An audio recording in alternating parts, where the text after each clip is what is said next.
let's get into it, okay? So now that everyone's here, we're going to tackle a video about Dawntrail, which is Final Fantasy XIV, and the question is Dawntrail too hard? So let's first set up the stage here for those who are not in Final Fantasy XIV. And basically, the issue is that people are coming out and saying Viper is too hard to play, and people are coming out and saying that certain dungeons or trials have been difficult. Maybe some of the raids, I'm not sure. Then there are other people in my life who are very good gamers. Let's put them not at God tier, but they're very capable gamers. A lot of them have come out and they said to me, hey, there's nothing wrong here. None of this is difficult. I died maybe once or twice, but it's not a big deal. It's fine. And so we got these two sides kind of, I don't know how to say this nicely, but to a certain degree, I think we got these two sides kind of going at it. Is it too hard or not? So let's see what Larryzaur thinks. Let's see what Larryzaur, I think, who is the one? Is Larryzaur the one who plays Summoner? I think he is. Okay, we're going to find out. I'm pretty sure he's a cat boy who plays Summoner, just like me. Talk about difficulty in Final Fantasy XIV. Hello, today I would like to talk about difficulty in Final Fantasy XIV. Yes, this has been a big deal, I believe, at the moment.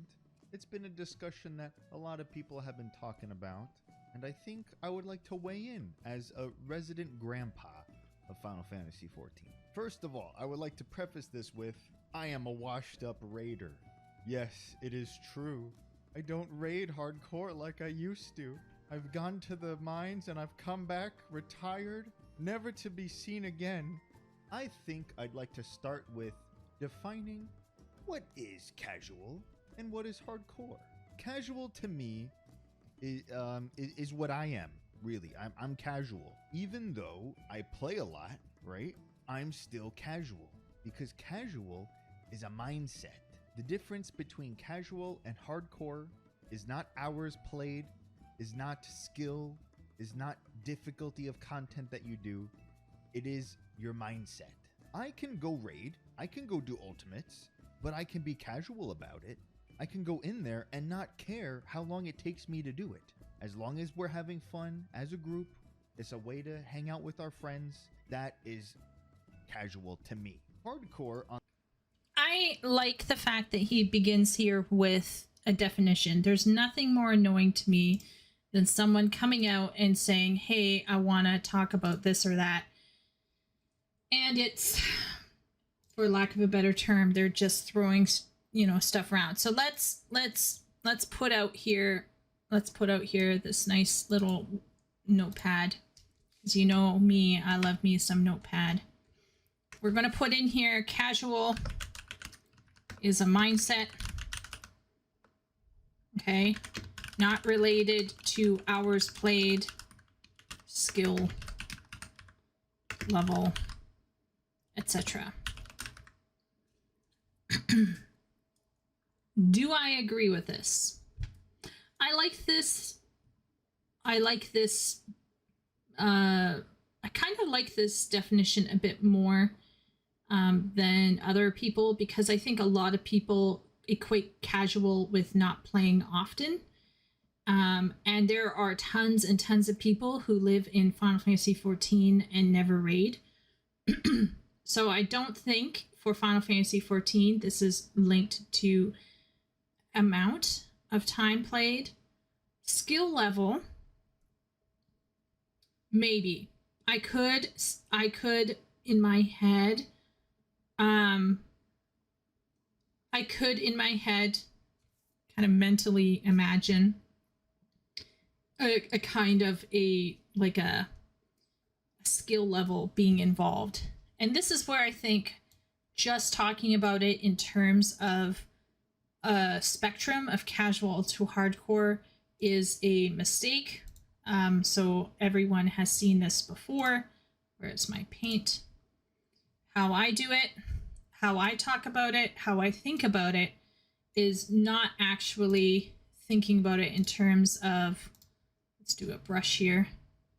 I'm not talking about it in terms of a spectrum.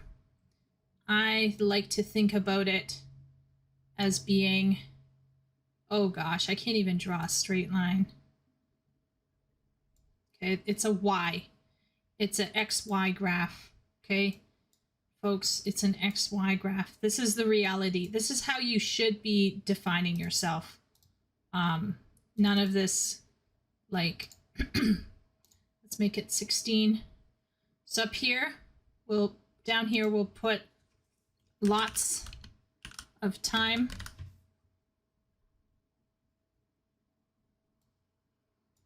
And then up here, we'll put little time. So this is like kind of like time investment. And then over here, we could put high skill. And then over here, we can put low skill.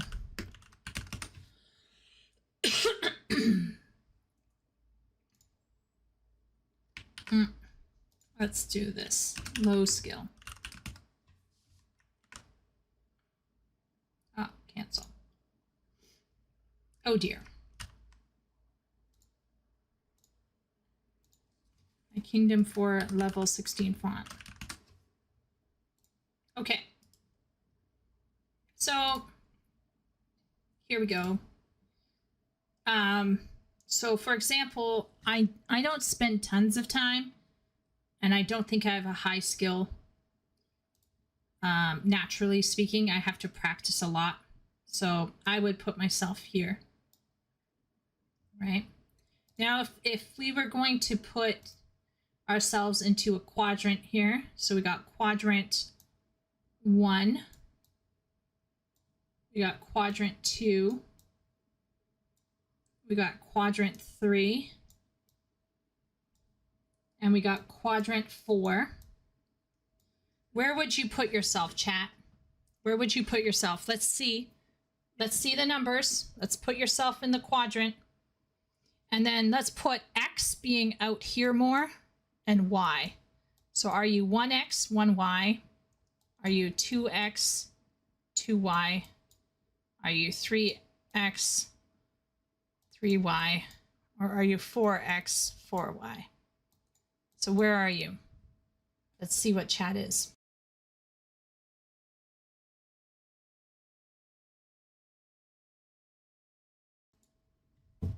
Okay, let's see. I'm too fast, too furious. Oh, is the volume not good? Okay, let me see.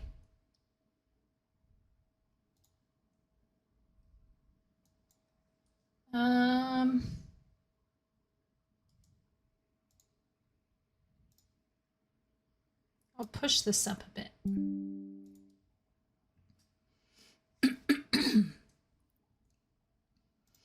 Okay, so let's see what we have here. Woolly is somewhere in 4Y, somewhere in 4Y. So we're going to put the word woolly. Well, I'm not going to write the whole word out. Hell no. I'm just going to put in W here. This is for woolly. I'm somewhere in the middle of 2. Okay, so somewhere in the middle of 2. So we got Tessa Rue. Epic. Prefer to show a lot of skill over a long period of time. I'm no Minuteman. Okay, there, Epic. So where does that put you, Epic? So long time, some skill. So maybe down here, Epic. 4X, 4Y. 4X, 4Y. Okay, so we're going to put VLX in here.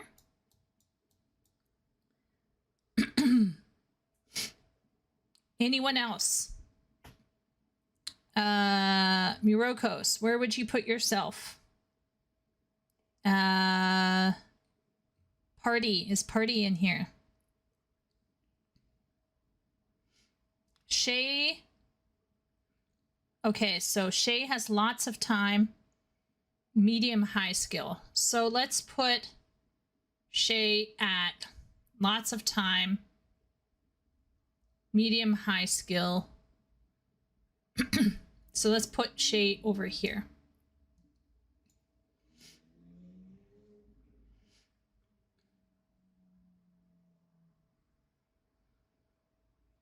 Okay, so medium skill. So we'll put Party just above me. Now, of course, this will all disappear on the day that Party finds a man.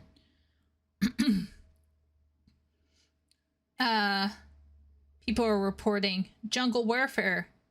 Where would you put yourself? So, I know I'm a bit hard on myself sometimes, but I honestly feel that I'm right here. I think with time and certain things, I can go maybe here sometimes.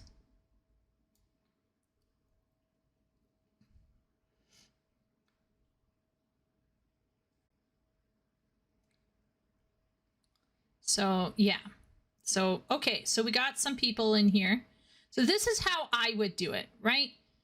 None of this casual hardcore nonsense, because really it's about how much time do you have and then how much natural abilities can you hone over that time. Where would I put my parents? My parents, my mom and dad are like over here. Okay, my mom. I would put my mom here. She doesn't even, she only plays like puzzle games on her phone. Not even a fake game on her phone. My dad has some skill. Like, I think if my dad spent more time, he has definite amounts of time, but I think my dad could, with time, if he had started at a younger age, I think my dad would have actually been a beast. I have one brother who has little time right now. But he does have a higher skill, so we're going to put Harkin over here.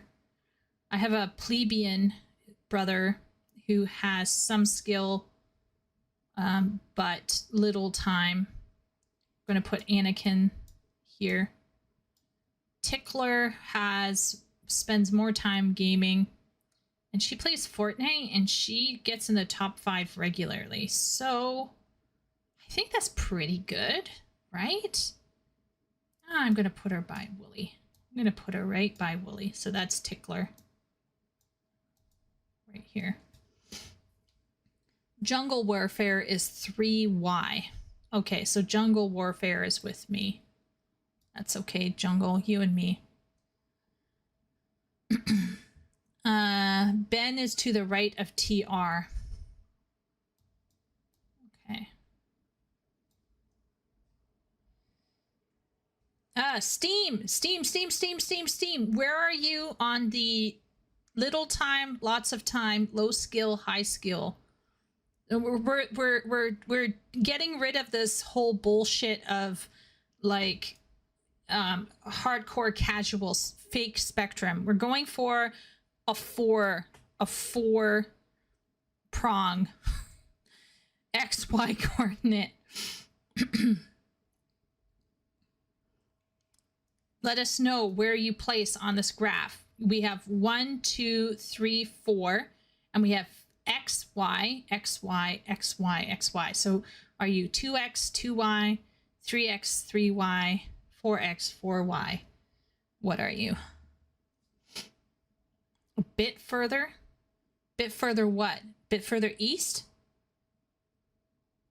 Leo, but do you play any kind of game, Leo? We're not just talking about MMOs. We're not just talking MMOs. Fine, Ben. Fine. Be that way. Making my life so hard. Streaming is so hard, everyone. Did you know that streaming is as hard as being a doc? No. It's coal mining.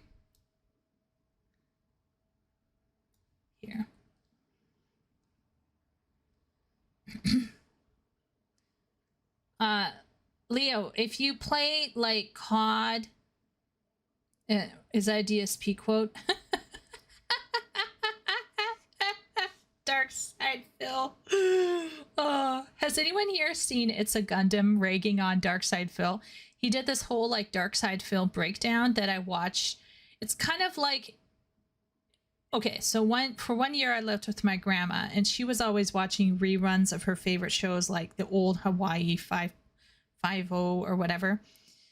In the future, when I too am an old lady lying in bed, I will be watching reruns of It's a Gundam's breakdown of Dark Side Phil, or Internet Historian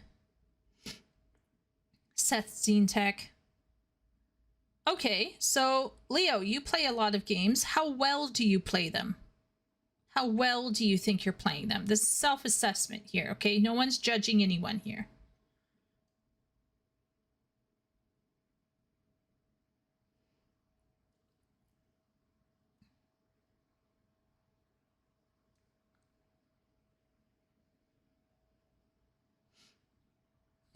VLX is part of the detractor community. He's reality TV for me. I can't look away from the trash fire. Sometimes you can't.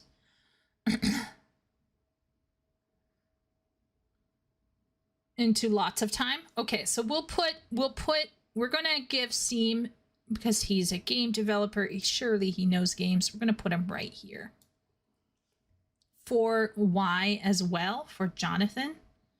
Look at all these people who are fairly good at games. Such humble people. I'm going to guess that if Leo isn't in this little group here, he is with Jungle Warfare and I.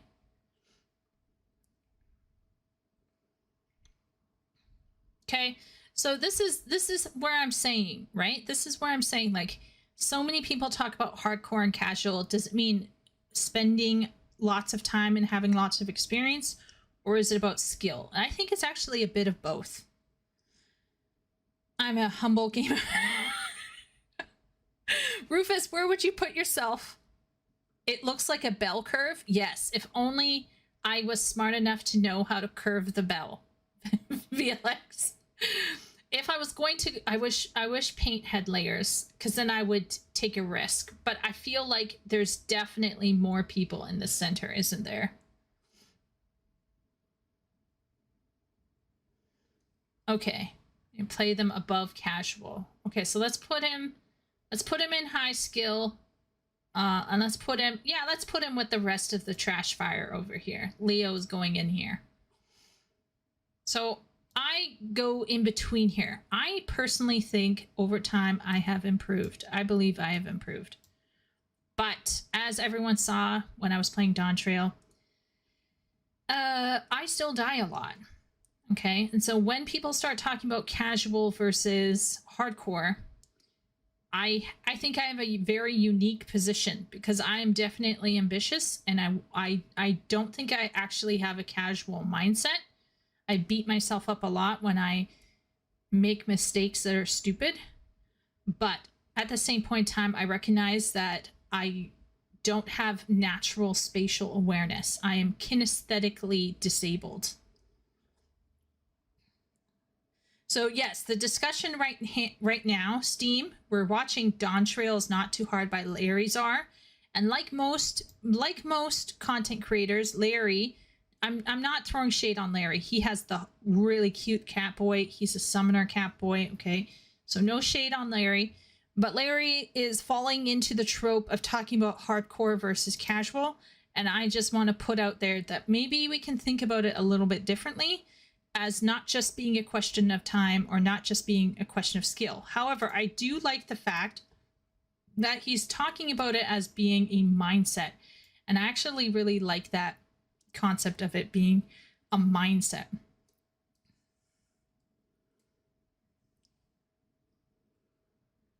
Okay, so jokes aside, medium to lots of time, leaning toward high skill. Okay, Rufus is going to put himself out there. Medium to lots of time. So we're going to put Rufus right here. I can't play Super Monkey Ball. Yeah, I don't know about that either.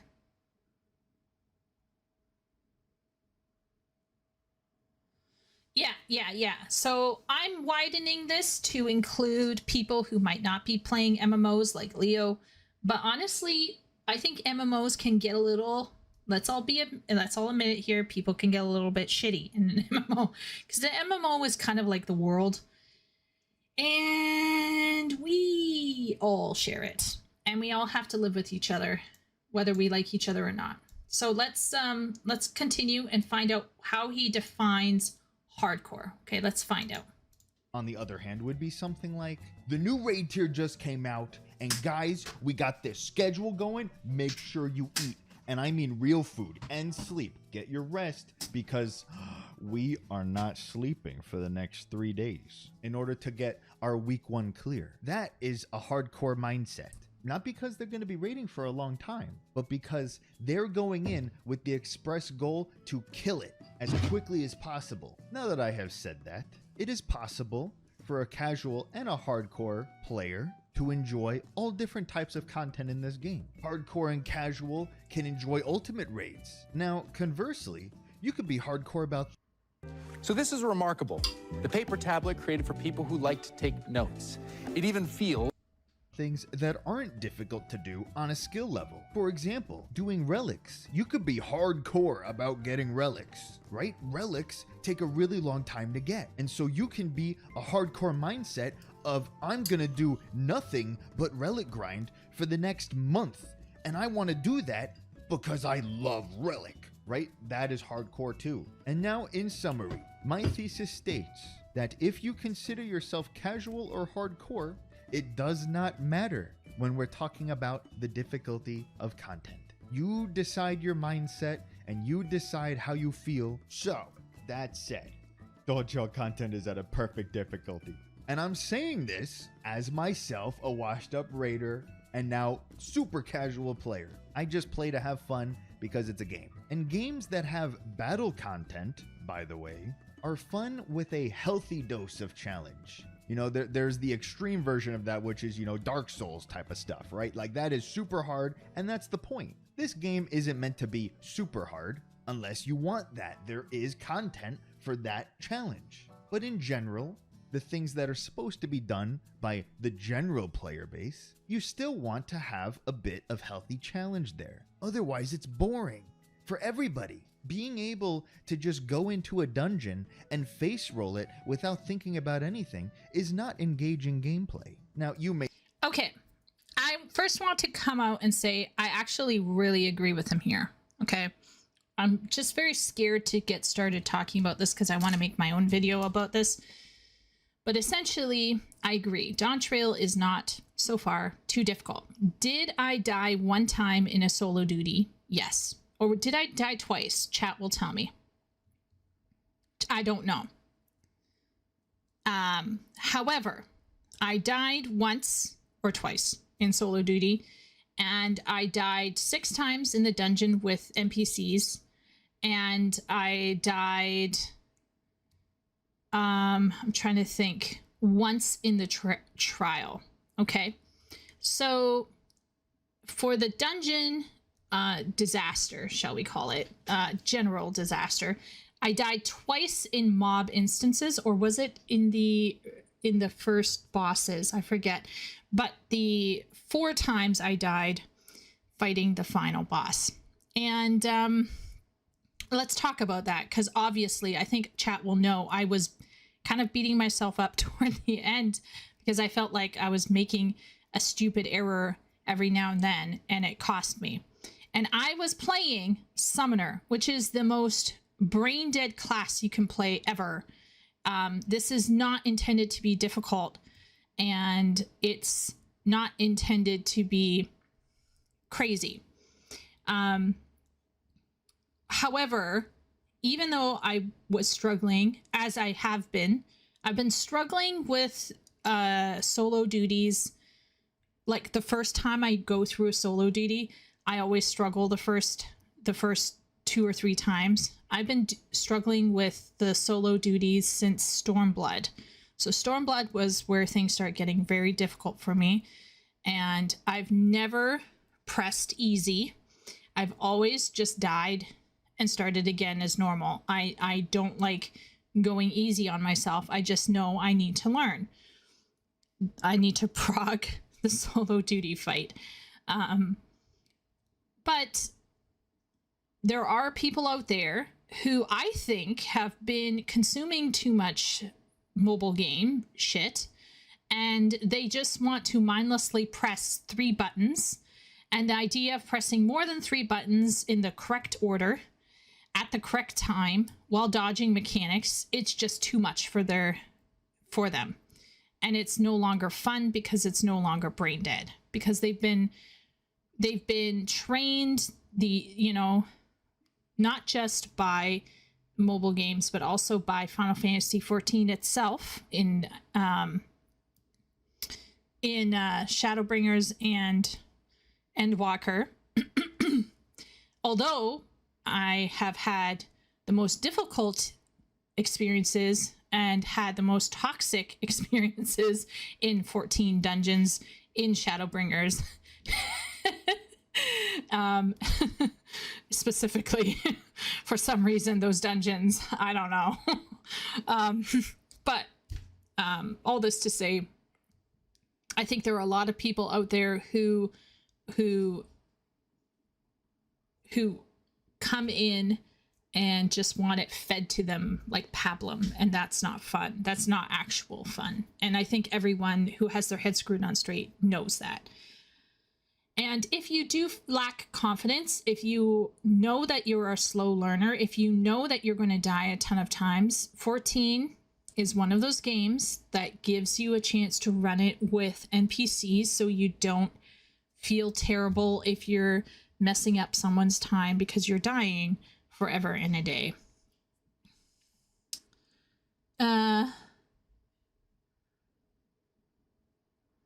That's a hardcore note taker.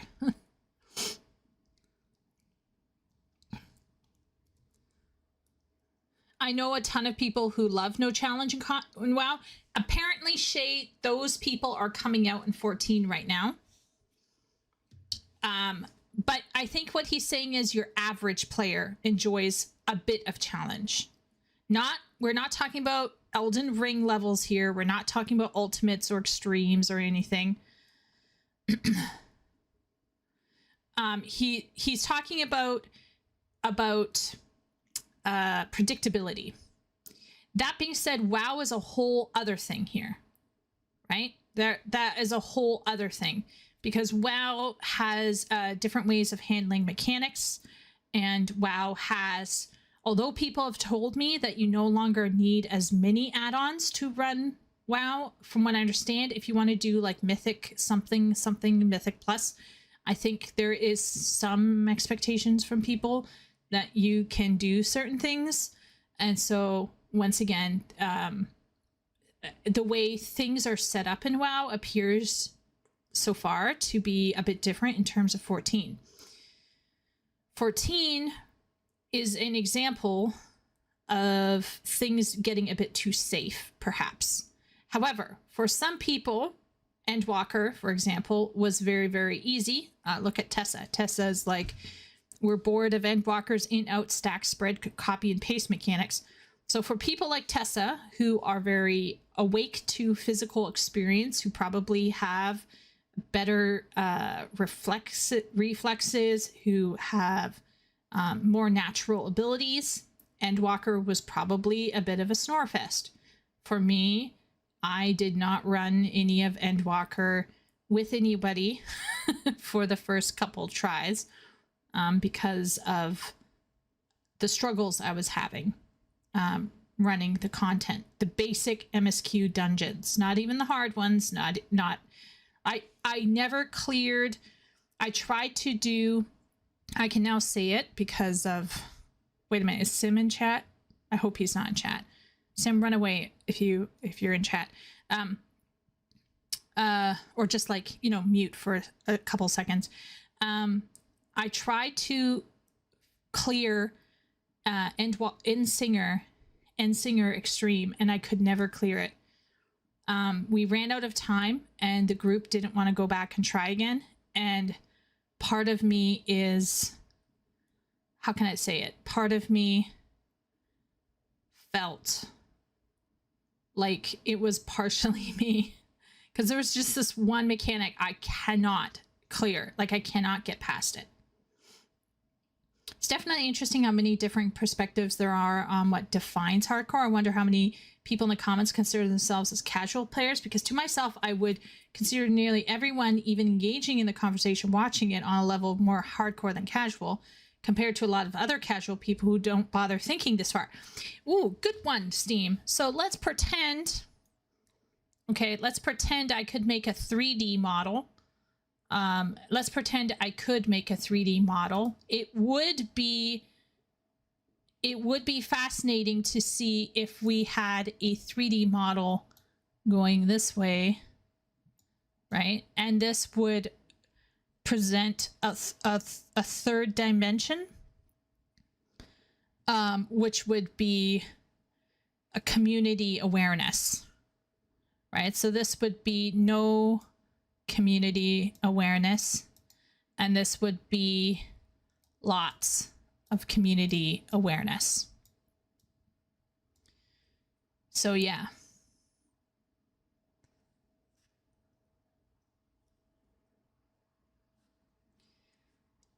So this could, your thing sounds a lot like Asmongold. Asmongold suggests that by simply interacting with the streamers and with YouTube content, you are elevating yourself beyond the casuals. But yeah, it could be investment as well. Could be investment, Shay. It could be, we could call it investment, but time is also investment, right? So there's time investment here already. I guess the casuals and MMOs are fathers with full-time jobs who used to play them as kids, and now they just want to chill in the game they used to love. Yep. Or, for example, Preach's wife started playing. Her skill level. Okay, so let's put in Preach's wife here, Emma. She's. I enjoyed her streams. There were a few times where I was like, someone help her. Lower skill, less time. So she would go somewhere here. And it's not that she is not smart, okay? When we're putting people in lower skill here, we're not saying they're stupid. We're saying they have not had the experience.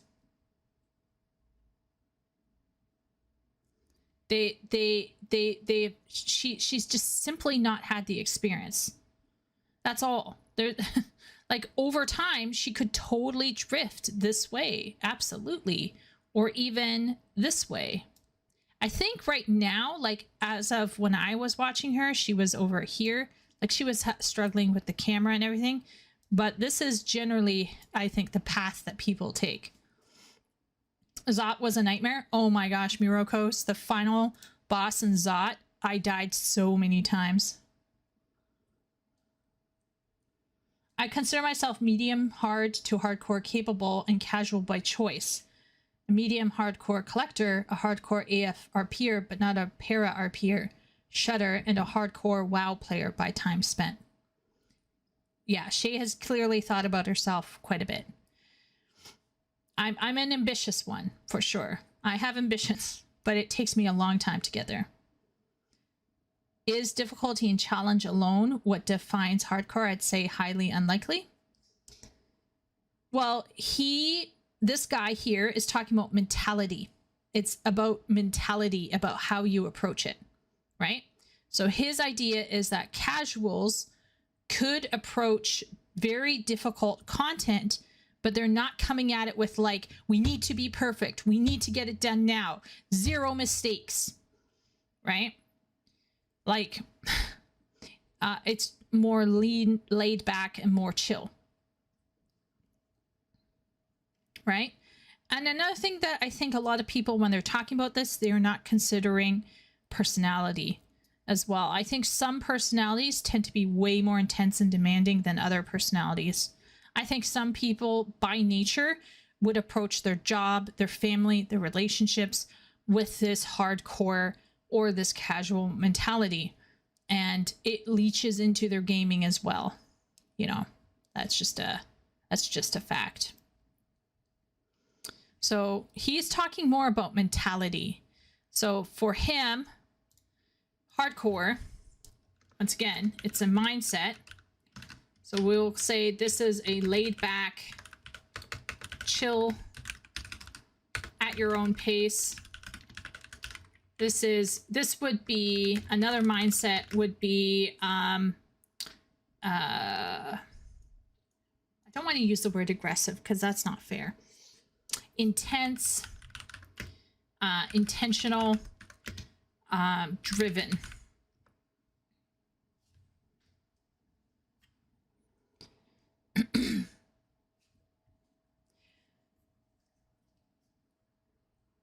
So for example, with Final Fantasy XIV, I am super invested. I have like over 2,500 hours in less than, I think I've been playing for like 2.5 years. Let's say I'm clocking 1,000 hours a year. I think I'm what you would call a very invested player. I love my Catboy. Everyone who's watched me on stream has seen how invested I am in my, like, the physical person and the glams and everything surrounding my Catboy. I'm very, very much invested in Nico. I'm very much invested in the story. But that does not necessarily make me hardcore. Okay, we're just going to ignore Ben and Party, even though I kind of did.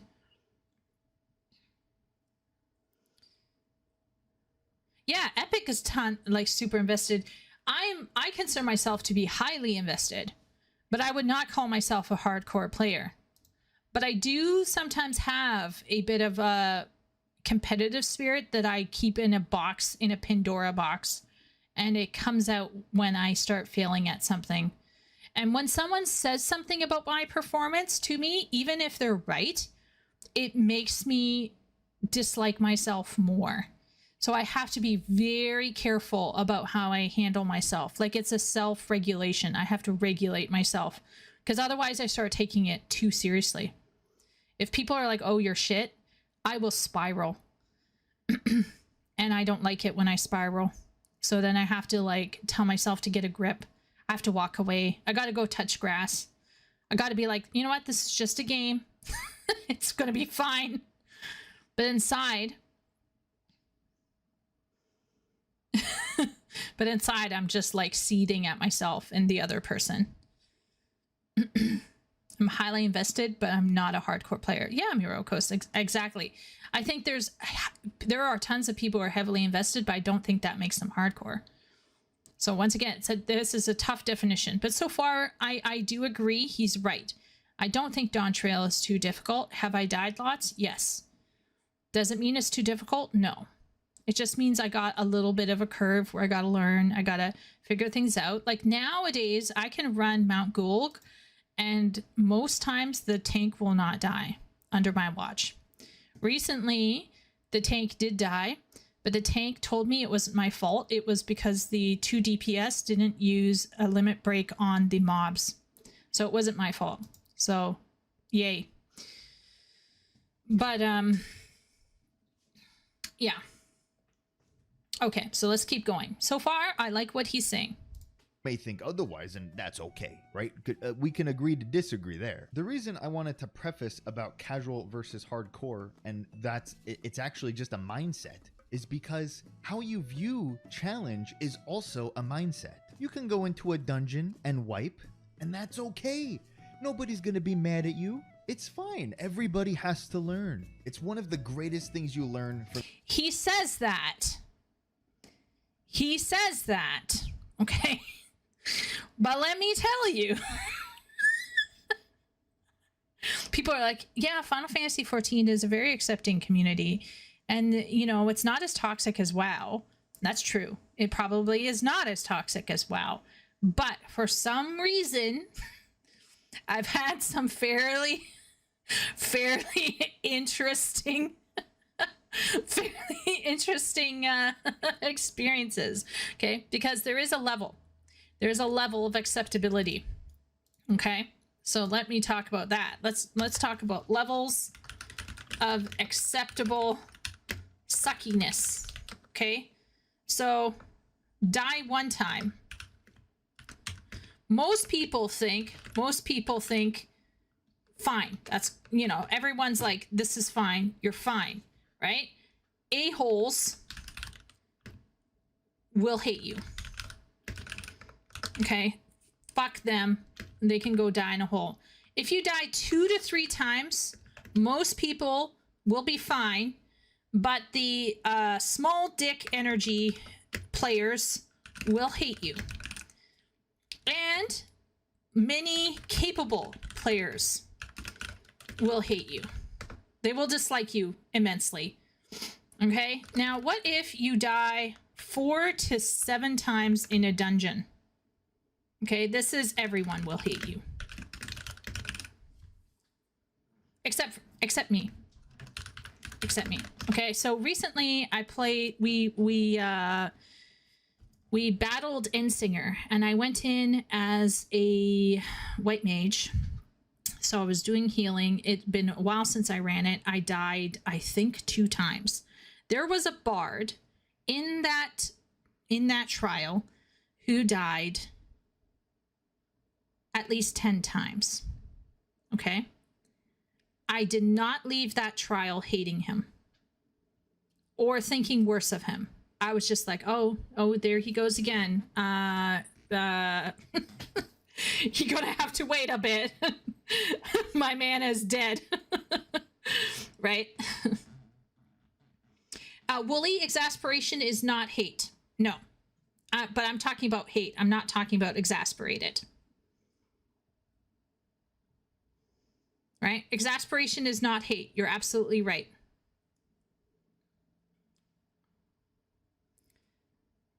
But I'm not talking about exasperation. I'm talking about what will push people to say something mean in the chat. That's not exasperation. That's misbehavior. So we're not talking about exasperating. If we're talking about exasperating, dying once. Okay. If we're talking about exasperation,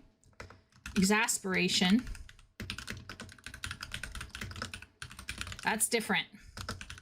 Die times 1, nobody cares. Nobody cares.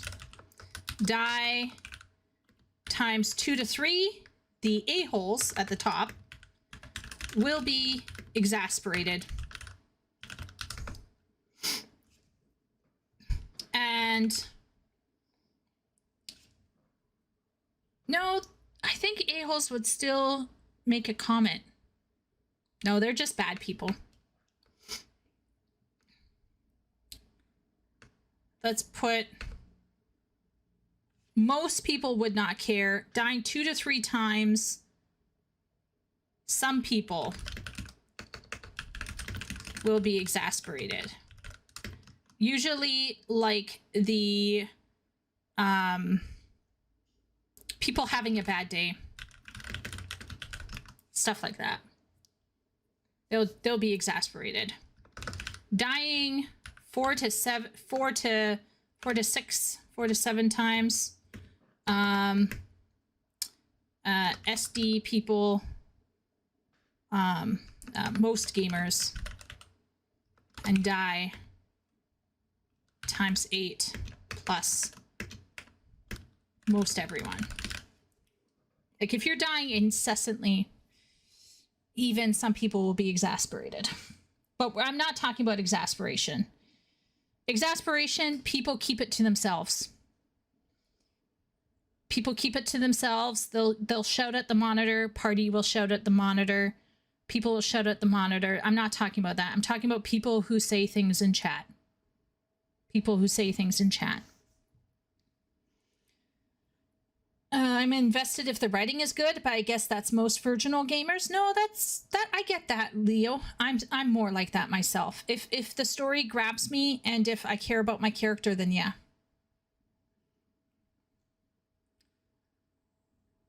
The people angry over wipes usually helped cause it and don't want to admit it. Yeah, maybe. I don't know. In my experience, the people who were angry at me were, I don't know. I couldn't tell you if they were the ones who were causing the wipes. Party says the second time someone was angry at me, it was their fault, but I can't say. I don't know. It matters whether or not the group needs you.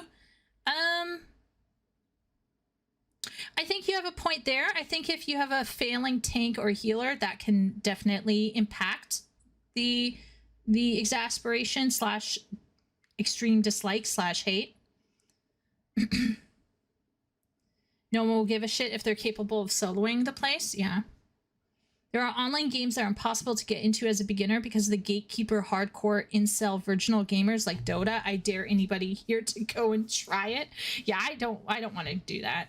But I will say, like, I played Eve Echoes, which is Eve Online's mobile baby sister, with like people who were like crushing numbers every single day and doing spreadsheets. Like, you know, I helped with the spreadsheets. I'm not gonna lie, I enjoy spreadsheets, but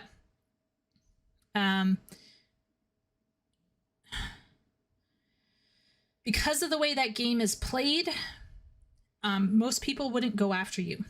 Let's just say that. If you die in Mythic Plus, you may as well get the fuck out the gameplay mode forever. Yeah, if someone criticizes how I play, I can get triggered. Then it's a matter of pay for my sub, and I'll care about your opinion, but more colorful. I only care if people die in content causes a wipe. Mistake is a mistake, but constant mistake that wastes my time is grating. Yeah, but what's constant, Rufus? How many times is constant? Right?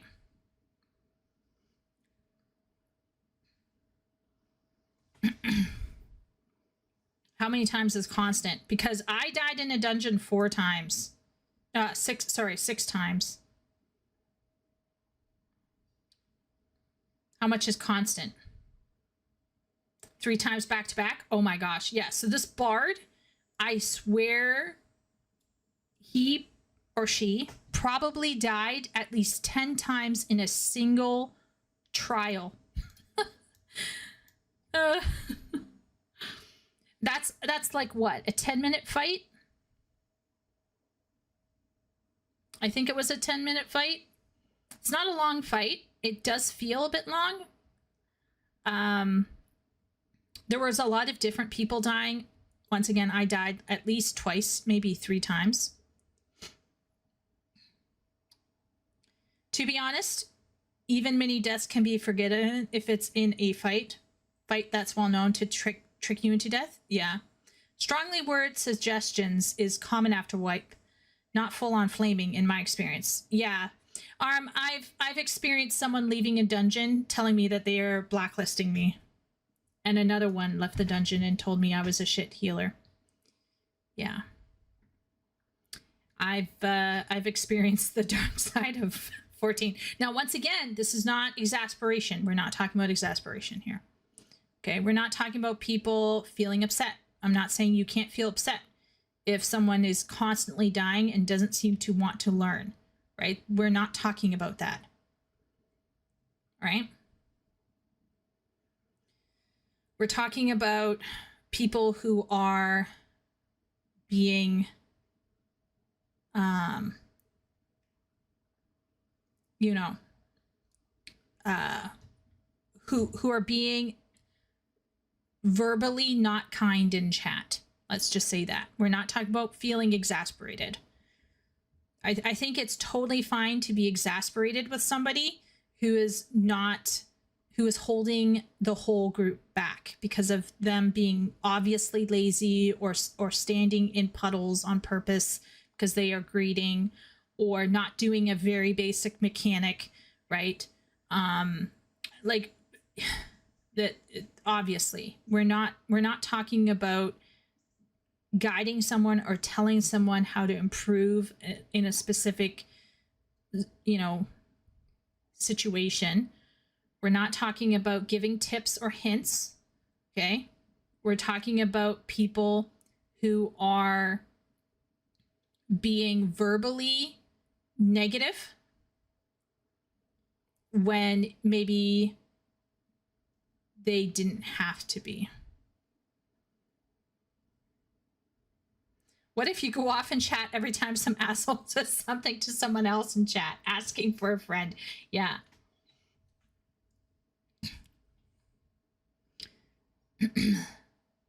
There are so many potential things that can cause these from both subjective points of view from the players themselves, but also depending on the game is designed, such as how punishing other consequences. Yeah, I totally get Mythic Plus, because from what I understand, Mythic Plus has a key that can be burned, right? And there's maybe some kind of time limit. I'm not sure, but it seems a bit more punishing.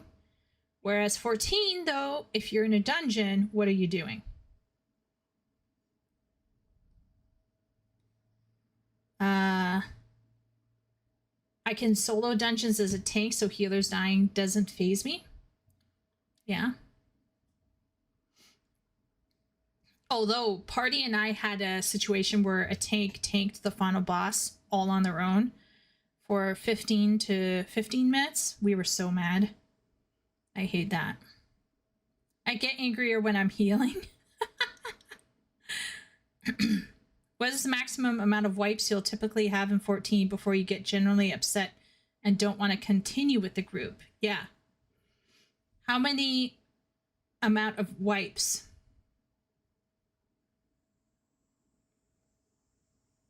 Elika as well, that tank was so rude. Did they say something to you, Party? I've never given up on a group yet. I've never ditched a group. I've never voted abandon. One time, Party and I, we were running a therochemical. It was Party's first time running it. And we ended up with all four of us. I was the only one who wasn't a sprout. And I think we were in there for at least half an hour. Maybe more. It took at least 5 to 7 wipes before everybody felt comfortable with beating Ascian Prime.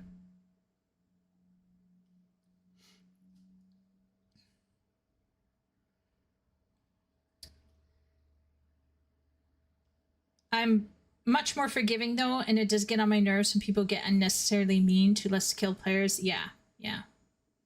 If you're a cozy player, then is it casual or hardcore? I think casual. Like, I think casuals would be... Oh, good point. Leo has a good point. Cozy would be more about the game. Yeah, maybe cozy gamers would lean toward being casual, but I think there are hardcore cozy gamers. Like the people playing Animal Crossing can be really hardcore. Yeah, that's the Etherochemical Research Facility. Yeah, Etherochemical. That's what I said. Yeah. Fighting Ascian Prime. I'm pretty sure we wiped. We were in there for a while. 14 has more toxic positivity issues, for sure. Yes, I agree. There are some people who have told me, oh, I can't give advice in 14 because I'll get banned. And I'm like, we give advice all the time. Party gives advice all the time. I give advice all the time. It's how you're giving the advice and what you're actually saying. And it's also how you go about it. You ask them, hey, do you want some tips? And if they're interested, or if they're just having a bad day, most people will let you know. I think there are these people out there who want to get away with being rude, and they pretend that their freedom of expression is being violated because the world is asking them to have etiquette. And that's not toxic positivity. That's being a decent, polite person in a shared world. However, toxic positivity about the content is a real thing. for sure. And there are people in 14 who can't take any kind of hints or any kind of criticism at all. But once again, we're not talking about that problem. We're talking about people with difficulty, struggles, getting railroaded. And it does happen. It just doesn't happen maybe as much as in WoW. Okay, so I was right. Epic says Mythic has a time limit, and the key you need for Mythic degrades on each failed attempt. Yeah, there you go. That's punishing. That is super punishing. That's why people are like freaking out, because they're like, OMG, like I only get this one key or whatever. I don't think I've ever been upset with a wipe except when my static minions killed me in a savage reclear. Like, thanks, kill your only healer 60 seconds away from the clear. Oh my gosh, yeah, that would sting. Yes, yeah, exactly, VLX. Yeah, so Mythic is a system that is encouraging people to be toxic. Yeah. The key doesn't get burned, it goes down a level. So if we're doing Mythic plus 14 and we lose, it goes down to 13. And wouldn't that mean you get less great prizes?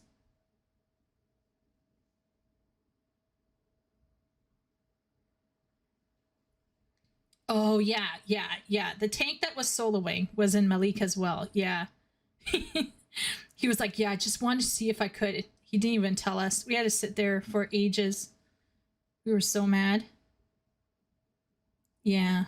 4 wipes is when I start getting annoyed at the group. Depends on the content. Interesting, Ben. Could you clarify that? If I join in... Ooh, Rufus is making a great point here.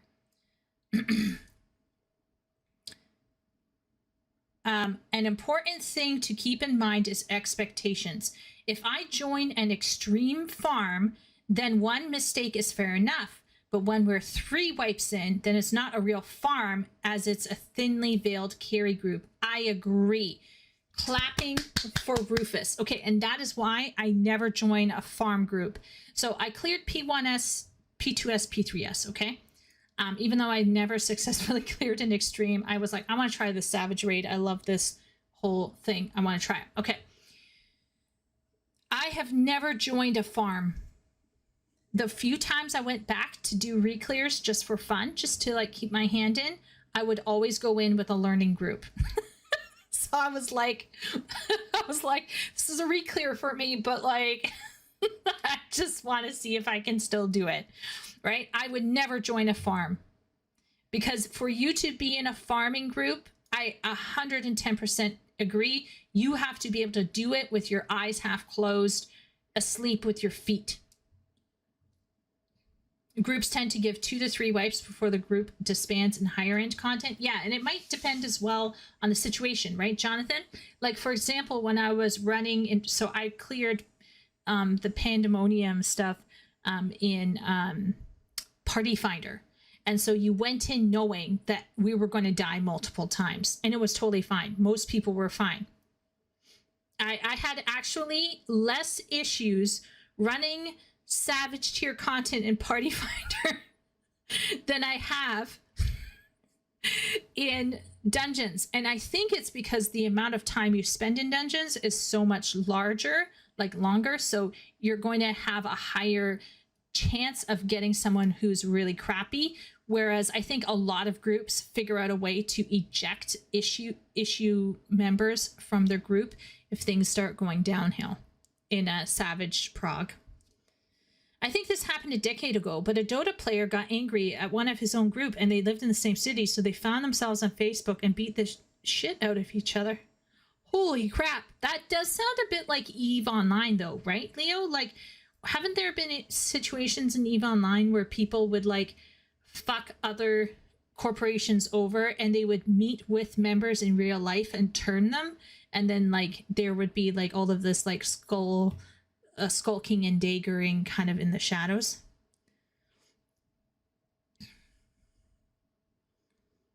I'll vote to kick AFK. Yes, AFK, I agree. If someone's AFK and just drifting around, get them out. Yeah, get them out. Vote to kick assholes. Chat or sabotage. I suppose in WoW, sabotage would be a thing, right? Where like you have like a tank running in and just putting certain tank busters on groups of people for lols, Leroy Jenkins style. Quit as a healer on an asshole tank if he kicks another player or players start willfully leaving. Yeah. It sounds like if I ever get into WoW, I will want to play with Jay. I will shelter underneath her wings.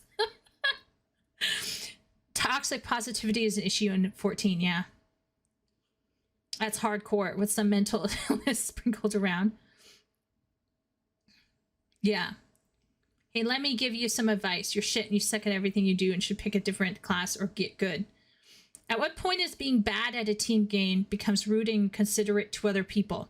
I think if you're going AFK and you're expecting other people to run the dungeon without you, that's rude and inconsiderate. If you are attacking people, that's rude and inconsiderate. You obviously don't know how to be in a team and you don't know how to communicate properly, so you need to get right. If you are greeting, constantly greeting, if you're pre-pulling, if you are a Lala healer in diapers, constantly pulling the mobs in a raid before any tank gets into the floor, you're being rude and inconsiderate. I might be thinking of a very specific player. That's for me. I have a very high threshold, I think, because once again, because I am aware that I'm not perfect as a player. So I know that maybe other people, like, I tend to be more gracious with people because I want other people to deal graciously with me. I want to treat other people the way I want to be treated. I personally like it when people are a bit more upfront with me and critical in a helpful way. So for example, there was a time when I was running as a tank and it was as a paladin, and I was really struggling with doing it well. And someone came to me and was like, hey, have you done tanking before? I said, no, this is fairly new to me. I don't tank a lot. I'm not very good at paladin. It turns out paladin is actually not my tank class at all. It's actually warrior. And I was like, do you have any tips? And so we stood there for about 10 to 15 minutes and we talked. And there was nothing wrong with that, right? Because I actually don't mind learning. It's when people are being rude, right? You never answer rudeness with rudeness. If someone else is being extremely rude by being, let's say, being a complete twat in the dungeon, I don't actually like it when you do not overcome evil with evil, but overcome evil with good. Me personally, I don't like being rude just because someone else is being inconsiderate. I don't think you're ever justified to be rude and inconsiderate just because someone else is being rude and inconsiderate.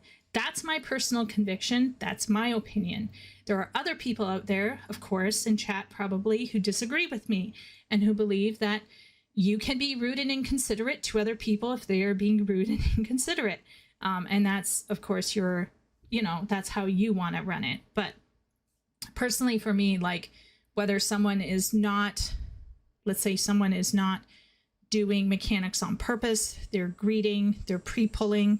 I've seen healers running ahead of my sister when she's tanking to force her to tank more.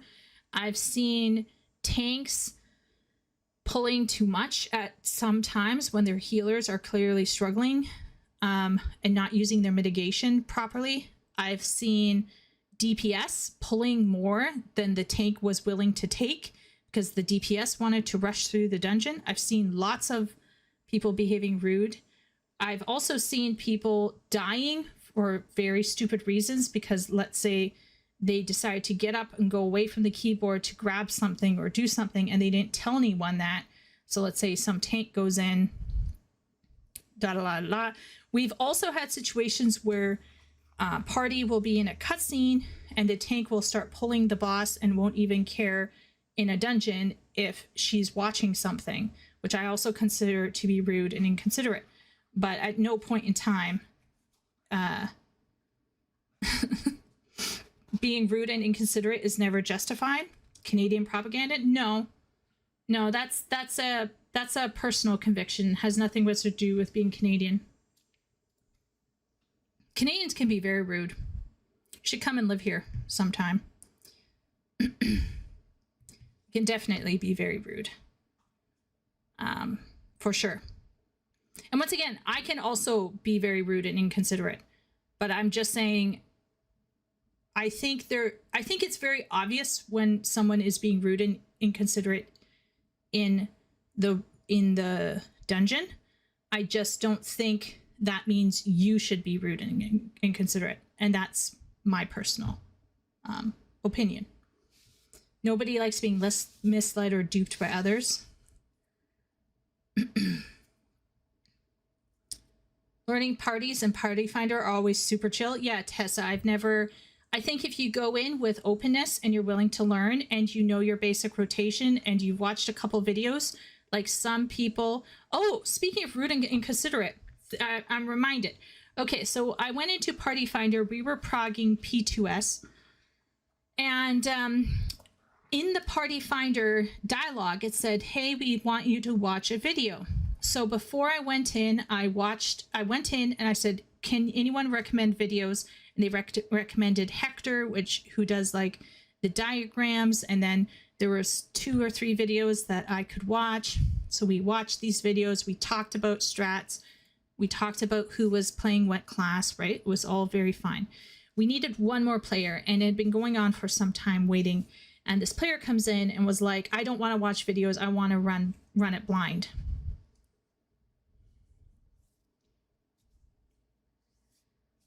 Is that rude and inconsiderate?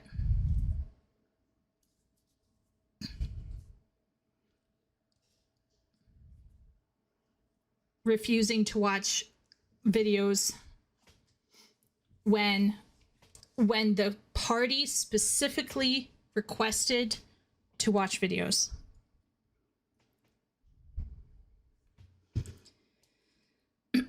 I thought it kind of was. Because I had seen blind prog parties in Party Finder. Yep, yeah, Shay, yeah. Yeah.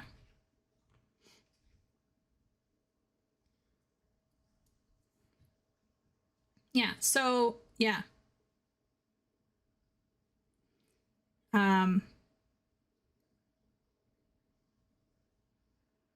Blue healers are the worst. Accidents happen, but deliberately doing it multiple times is rude. Yeah. I know some ladies who are my mom's age who start playing WoW to play with their grandchildren. They will not group with most groups because they don't want to be a burden, feel they would be rude. Yeah. Yeah, I get that.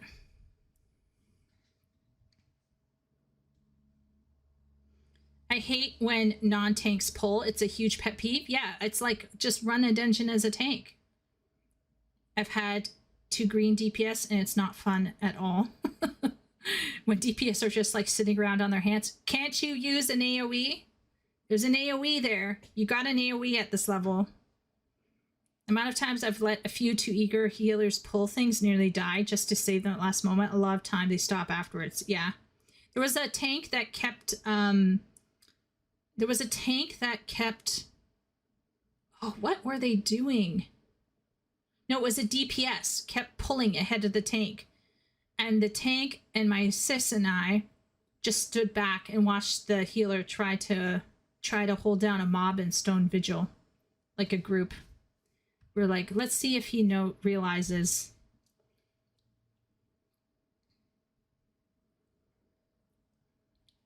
They didn't read Party Finder descriptions, probably if they joined before asking. If you're upfront about that expectation and they join and still refuse, then yes. You can whisper the party leader to inquire before joining normally, yeah. They want to experience it blind, but they're going to make everyone else carry them for it. Find a YOLO group. If watch a video was part of the recruitment post, he wasn't just rude, but narcissistic as well. Wooly, you have no idea. And this person was like, it's okay. I'm a really good gamer. I'll pick it up. And we were really desperate. So we were like, okay, fine. Okay, fine. Anyway, died within the first 5 seconds. Like, it was because he just didn't know. Like, you know what I mean? 5 seconds is a bit of a hyperbole. Okay, he died within the first like 30 seconds.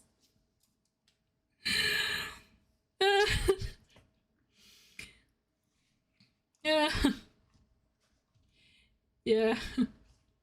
So it was really funny because I felt, and I would totally agree with Wooly's assessment that he was a narcissist, because there's no way you should sign up for something and demand people do a blind prog with you. Now, I happen to know that Party loves blind prog, so there will probably be some blind progging in my future at some point in time. However, this would be part of the Party Finder description. And there were other Party Finders, I'm sure, that you could eventually find that would have blind progging.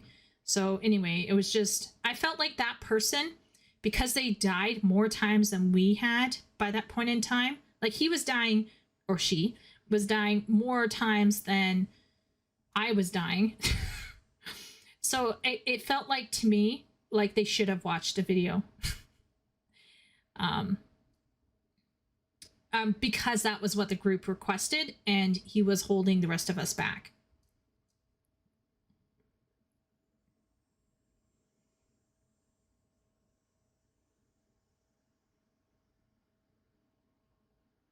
I know a lot of tanks hate it. Yeah.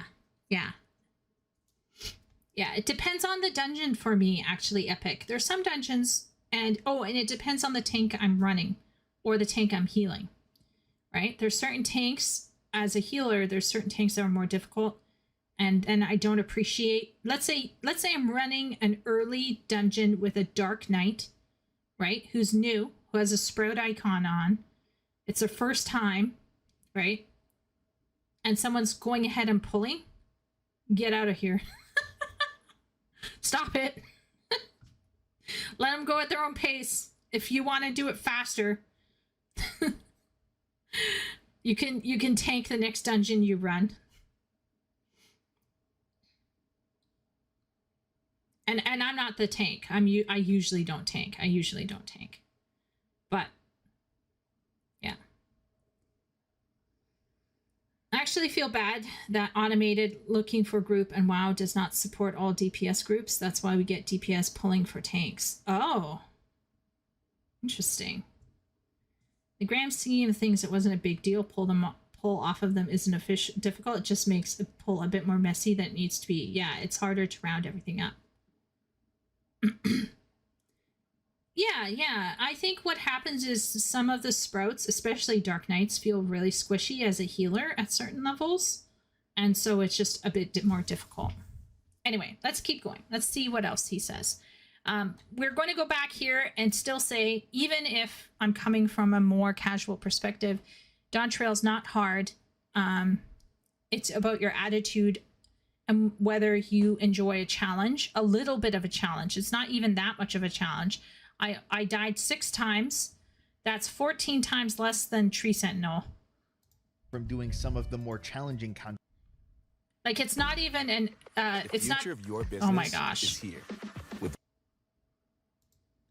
It's not even Elden Ring levels of, like, it's not even brutalizing. It's just, they're new, fresh. Okay. For challenging content in this game, like extreme primals or raiding or ultimates, is that it doesn't matter how many times you die. Eventually you die enough and you learn how not to die. Or sometimes, you know me, I die anyway, and every time it's a new thing for me, but whatever. Or so this is what brings me back, okay?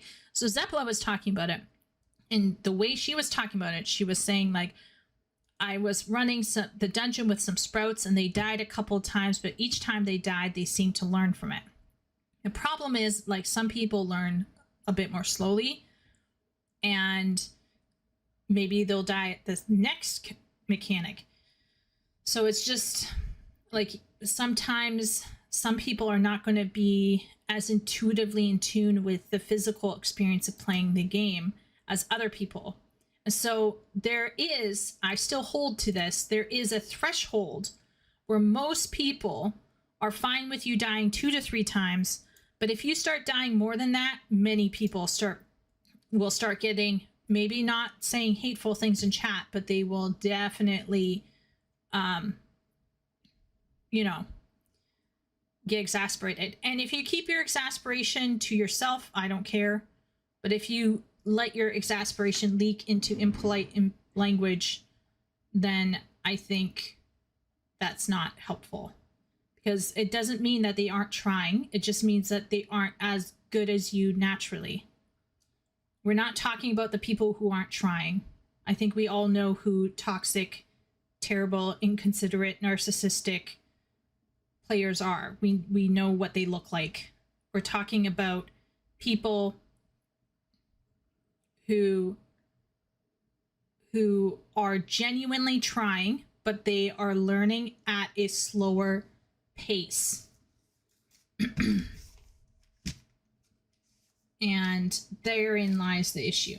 Okay, we're not talking about the people who are like, oh no, I don't want to move from my puddle, I don't want to leave my ley lines, I want to, you know, do this or that, I want to have a blind prog in the middle of a different kind of prog. We're not talking about that. We're not talking about veiled carries in farms. That's another narcissistic thing to do, right? You don't go into a farm and expect to get carried by people, right?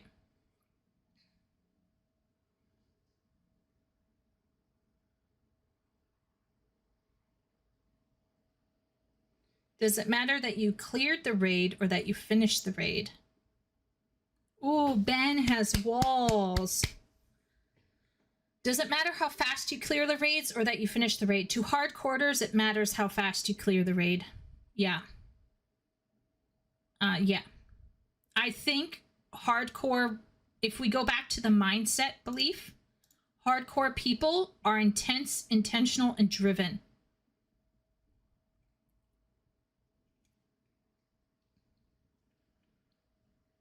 Right?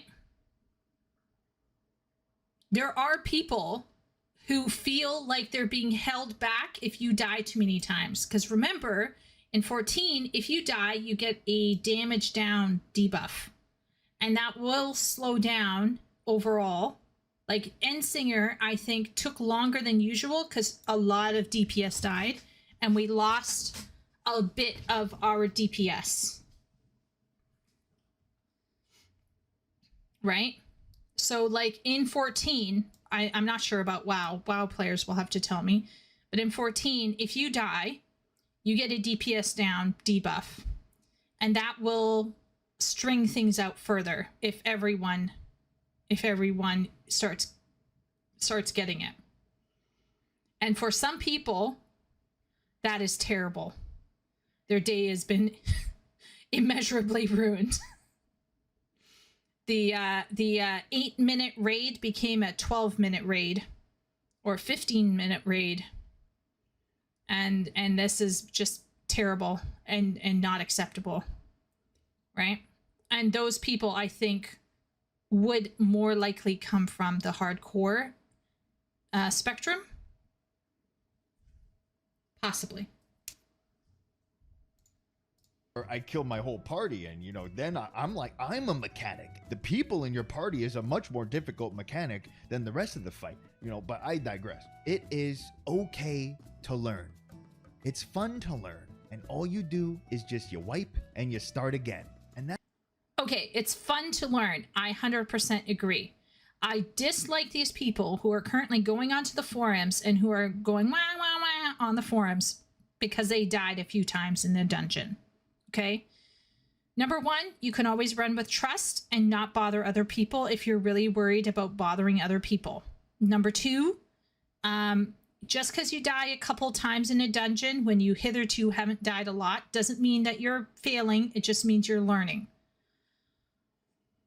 Now, have I had some interesting experiences in dungeons? Yes. Yes, I've had. But overall, 14 isn't that bad. So honestly, I don't think you should be running to the forums and complaining about Dawntrail being hard just because you're experiencing the first learning curve in your life. Steam Crow, I think there was discussion in WoW about people who care more about their parse, and this happens in 14 as well, who care more about their parse than they do about the mechanics, and it actually holds the team back.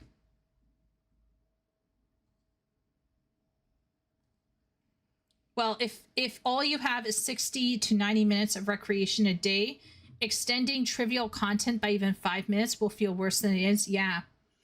I wonder if that Alana lady from that YouTube would call that a situational disability, Wooly.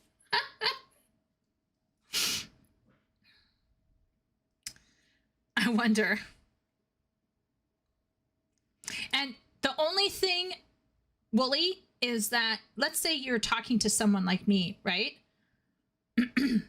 And let's pretend that let's pretend I was more on top of my writing and taking more ESL hours than usual, right? And let's say I had more thing on my plate. So I only had 90 minutes of recreation a day, right? But I'm still the level that I'm at in terms of skill. In fact, I'm probably less skilled because I have less time to play. And it's also taking my time. Like, not everyone who is losing their time has no time. And not everyone who is losing their time, who is causing people to lose their time, has all the time in the world. If that makes sense. Right? There are some people out there who are going to cause people to lose time, who are they themselves struggling and also don't have a lot of time in their day. But this is how they're learning, and they're doing their best. It's not like they're throwing in the towel. Remember, we're not talking about people who are trying to get carried or who are not trying their best. We're not talking about those people because that's obviously a problem. We're not talking about that. We're talking about people who are slow learners. Now, that bard and end singer, I have questions. Okay, I would love to take them aside and be like, hey, were you having a bad day? Are you a bot? What went on there? Were you high? Were you drunk? What was going on there? Because I'd like to know. Like, I genuinely actually want to kind of know what was going on with that bard. But what if let's say it's someone, there was a couple of other DPS who died like 4 to 5 times, right? But some of those DPS may only have 60 to 90 minutes of recreation a day, right? And yeah, it's not like they want this to go on. It's just that they're having a bit of a struggle. So this kind of suggestion that your lack of time will make you feel worse is 100% correct. But it can also apply to people who are also struggling with learning. They will also feel it as well. Like the god tier gamers who are being held back, who only have 90 minutes of recreation a day, are not the only victims in this situation, right? There are people who just simply need more time to learn. Devs want players to enjoy themselves, and I worry that there may be an air of, well, this feels like an obligation, so I need it done fast. Oh, a tombstone grinding Steam, right? 14 is one of the least grindy, punitive games out there. But the amount of people who want to get their tombstone grind done in like 3 days is ridiculous. Situational disability. Yeah. This is why I'm glad Square Enix actually says no to in-game meters of damage calculation. I think it tends to lead towards more harmful things the players will do to themselves than good, in MMOs at least. I'm not going to lie, Steam. I know this might surprise chat, but I'd actually be open to a personal parser in the game. I don't want to see other people's parser. I don't want to see other people's parses, but I would be interested in seeing my own parse. Would it be damaging? Yes. Because then you'd have people more concerned about their parse than actually doing the mechanics. And that is a thing. But if they put one in and they had it disabled automatically, I would totally put it on.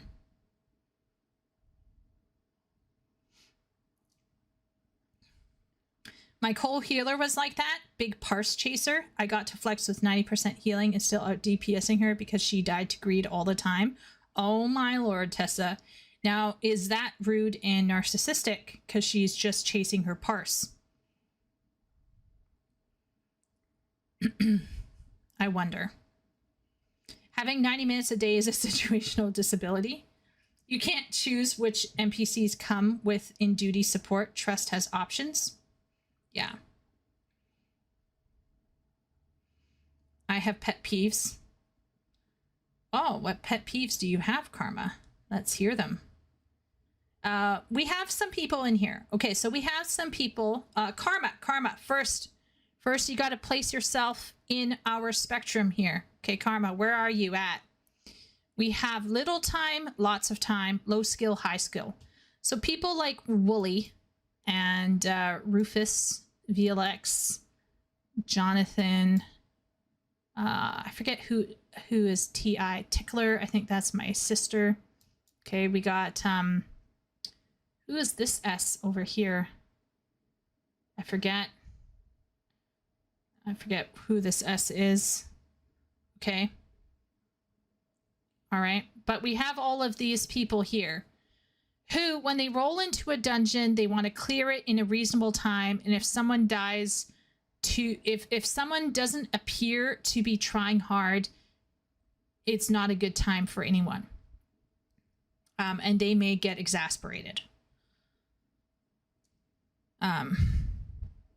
And generally speaking, I would agree that most people get exasperated. Nobody likes someone who's just throwing in the towel. However, what if you have just simply a slow learner, someone who learns very slowly? What do you do then? Okay, that's the question. We're not talking about people phoning it in or greeting or chasing a parse. We're talking about people who are just struggling to learn. So much more relaxing doing it without a damage meter. Yeah. I'm curious, VLX, but once again, in 14, there are no parsing. There is no parsing, like, legitimately. People want more grinding in Endwalker. Yeah. Situational disability is a valid way to look at it because, like any other disability, it's best solved outside of the game first instead of it causing adjustments. Yeah, so don't ask the game to adjust. Get the people's lives to adjust. So adjust your lives. So Jake is new in here. Karma. So this is how we're doing it, okay? So we got numbers here. We got a 1. We got a 2. We got a 3. And we got a 4. So which quadrant are you in? And then you can tell me if you're close to the X or the Y. So there's 3X, 3Y, 2X, 2Y, 1X, 1Y. Where are you? Karma's in 4. Okay. Where? 4X or 4Y? Do you have lots of time and high skill?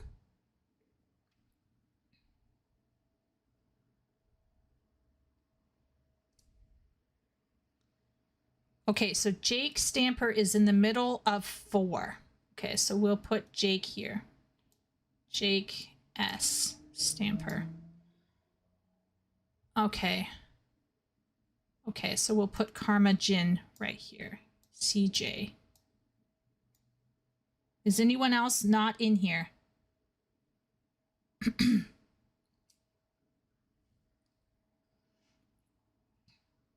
I always thought it would be a good idea to stamp your performance at the end of a duty with a grade from E to SSS rank. Oh, that'd be cool, Jonathan, but only you can see it. That'd be cool. Duty support is fixed, but trusts are optional. in all seriousness, I can't do well without becoming insanely tryhard. I'm a closet tryhard. I'm a closet tryhard. I put my tryhardness into a Pandora box because otherwise I can't live with myself. It's really not healthy. 60% of... No, Mirokos, you are not in there. Where are you? I know in 14 there isn't, and that's why I took that practice to WoW. That's a good idea, VLX. I've been trying out WoW, and I don't have a parser in WoW. People learning the game should stay in DPS roles until they're confident in basic mechanics. Jake, I was so nervous when I started playing 14. I watched some videos from some people.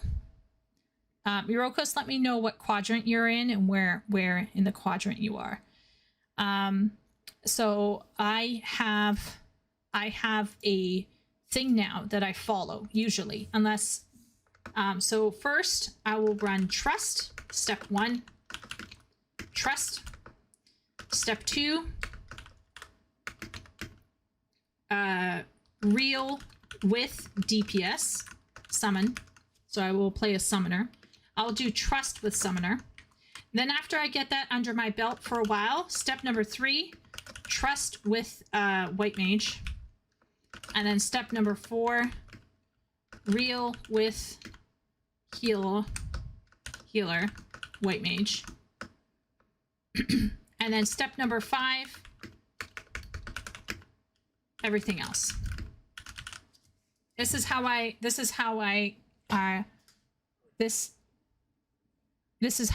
at.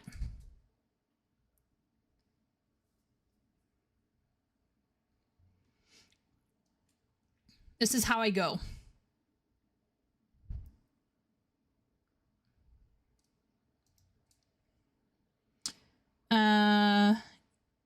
Trust no one. Step 1, trust no one. Overall, I feel like I have lots of time, low skill. Depending on the game content, I could be high skill, so somewhere between 3 and 4. Okay, we'll put Miro down here. We'll put Miro right here, right on the line.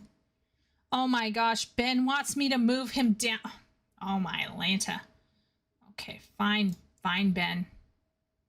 Oh my gosh, Ben making me work. Wooly, should I move you? Now that you're seeing how people are laying them out, should I be moving you? Let me know. Don't be fake humble, people. You gotta fly your flag. This is the last time you're being moved, Ben. We'll see if Wooly wants to be moved. Okay. So I also disagree with people going to forums and asking to lower the challenge. Stop it. Just run trust, learn your stuff, run DPS. Don't run a healer. Don't run a tank. Oh, I hate being a DPS. Well, that's a you problem. That's like our superpower in a video game, is that we can die and learn how to do it again. So basically, it doesn't matter if you're dying or wiping in regular content that you would consider easier content, right? All that matters is that you and your party work together and you learn and you have fun doing it because it's a game. And then when you do learn and surpass the mechanic, it's so rewarding. It's such a great feeling. He says it's just a game. That tells me that he's evincing that he has touched grass. But there's lots of people out there who come in and see this as their moment, right? Wooly talked about this. They're 60 to 90 minutes of entertainment time, and they just want to have fun. They've had a shitty day. They've had crappy work. They don't want to come in and have to deal with bullshit. So yes, it is just a game. But unfortunately, this is not a perfect world, and we're all going to be coming into it with baggage from the day or the week. I think that feeling is what a lot of raiders chase when they're doing savage raids and ultimates. They chase that feeling of overcoming that challenge because they learned how to do the mechanic perfectly. They learned how to do team jump rope, and it's synchronized swimming. And then you and your raid team go closer because you guys just went through some shit, right? Like, you guys went through stuff. And that's how, like, really strong friendships are forged in this. Unless you're running Party Finder, in which case you're like, oh, GG, yep, we did it all. Yep, that was good, yep. Okay, let's go now. Okay, but if you're coming from a long day or a stressful day, why go on an MMO? I think for some people, Party, it's their nostalgia, it's their home, it's what they grew up doing. You know, they... to a certain degree, so once again, this is where two people, let's say someone who is struggling to learn and someone who has learned a lot and just wants to have a fun time, they have to meet in the middle. It's part of living on this planet.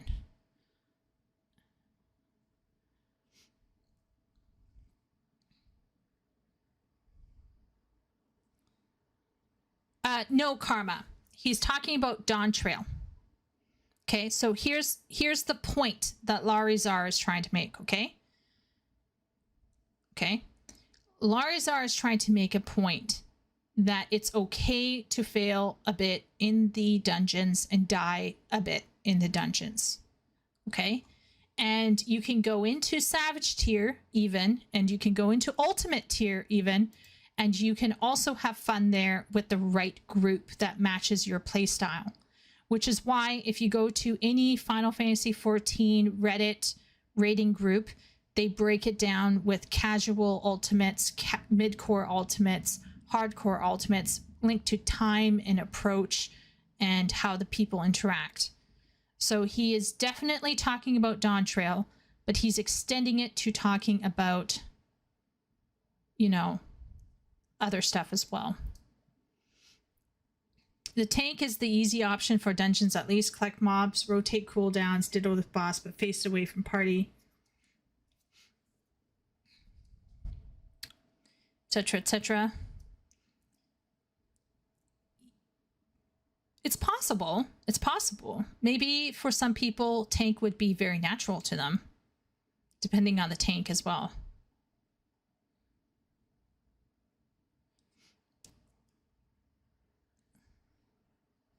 But if you want something not bothersome, why choose a game where you're having to interact with others and raise the potential of fighting with green or bad players? MMOs aren't a bubble. That's all I'm saying. No, you're right. You're correct. But I think, and Wooly, once again, and some other people have also touched on this, is it's about meeting in the middle. If you are floating around and expecting to get carried and you're not trying to learn the mechanics, you are considered rude and narcissistic. I think if you're a genuine learner and you're just really slow and you give people a heads up, I think most people are fine. But I will also say that the people going in with a me first attitude, whether they are demanding out of other people or whether they because they don't want to do their mechanics or whatever, or they're demanding perfection from other players. Okay, so either they're being bad players and demanding other players to put up with them being shitty players, or they're being perfectionistic players and they're demanding other players to roll at their level. I think both groups are equally inconsiderate. And they should know better before going into an MMO, because people are not going to put up with either end of the spectrum, perhaps. It could be addictive behavior. Yeah. Just like second nature. You don't even think about it. You just log in.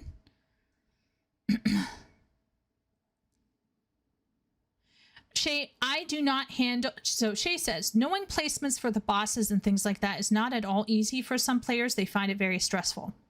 So WoW, from what I understand, is way more freeform. 14 is very set, okay? if you aren't clued in by level 80 what to do in a dungeon, you probably need to go back to the novice hall, or something's wrong, or you're drunk, or something's gone on, right? But but there are some people like myself, obviously, who will die sometimes in a boss fight on multiple, like not just twice, but like four or five times, because each new mechanic is very new for me. I don't have great instincts. I don't physically live in the space like other people are in tune with the space. Dungeons are easy drunk. Apparently not for me. Well, I'm not even drunk.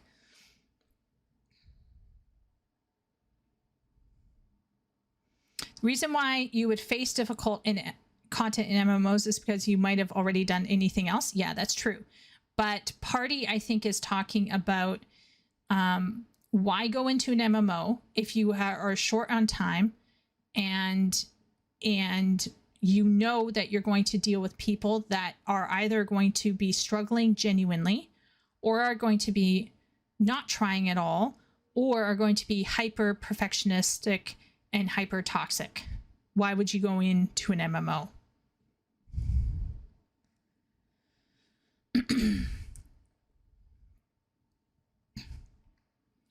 Yeah, I agree, Party. If you're all wondering why most MMOs fail, Steam says, and why they take forever, this whole discussion is a piece of what designing one is actually very hard to nail. Yeah, I think, Steam, it comes down to if you try to make everyone happy, you will make no one happy. People like being toxic. It's like gossip. Yeah. Is the only shading Chieko has on her PNG avatar the booba? Yeah. Yeah. And they're not bouncing, right? Because I don't know how to rig properly, obviously. But there should be way more bounce, for real.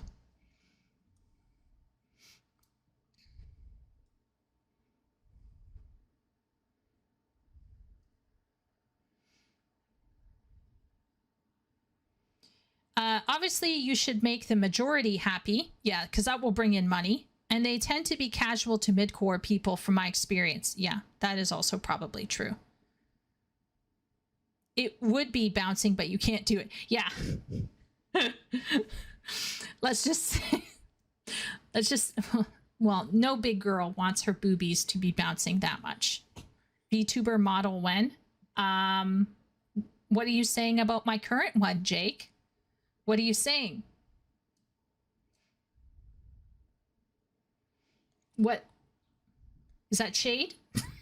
No, I'm gonna reach out to a rigger and see if they can take my ping file and rig it appropriately.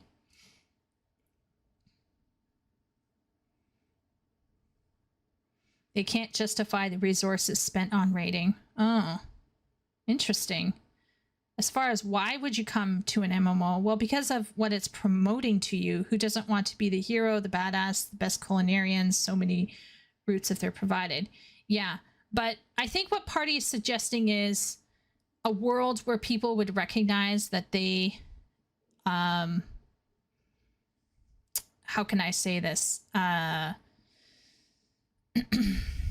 Why would they go into a game where they know they're going to interact with people that they're going to potentially dislike? Because even if you're playing for 90 minutes, there's a chance that you'll run into someone who's going to piss you off. So why would you do that to yourself?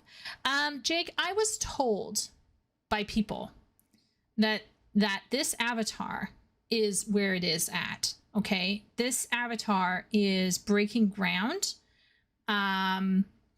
So if I do get professional work done on it, it will not change the look of this avatar. It would just change how it moves.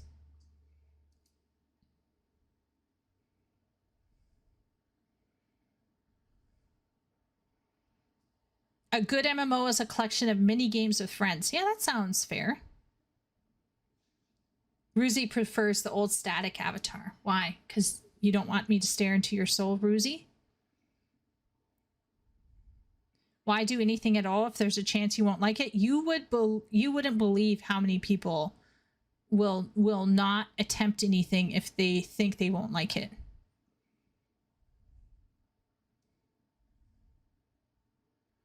Yeah, its size keeps changing because I haven't rigged it properly, I think. Why go to a bar? That's a good question. I'm trying to think. When have I gone to a bar? I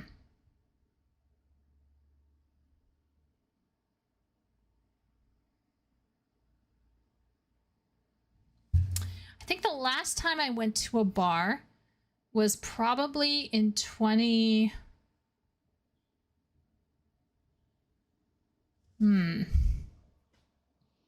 Was it like 2008? Maybe 2008. It's like I'm floating about. You wouldn't believe. The moving creeps me out.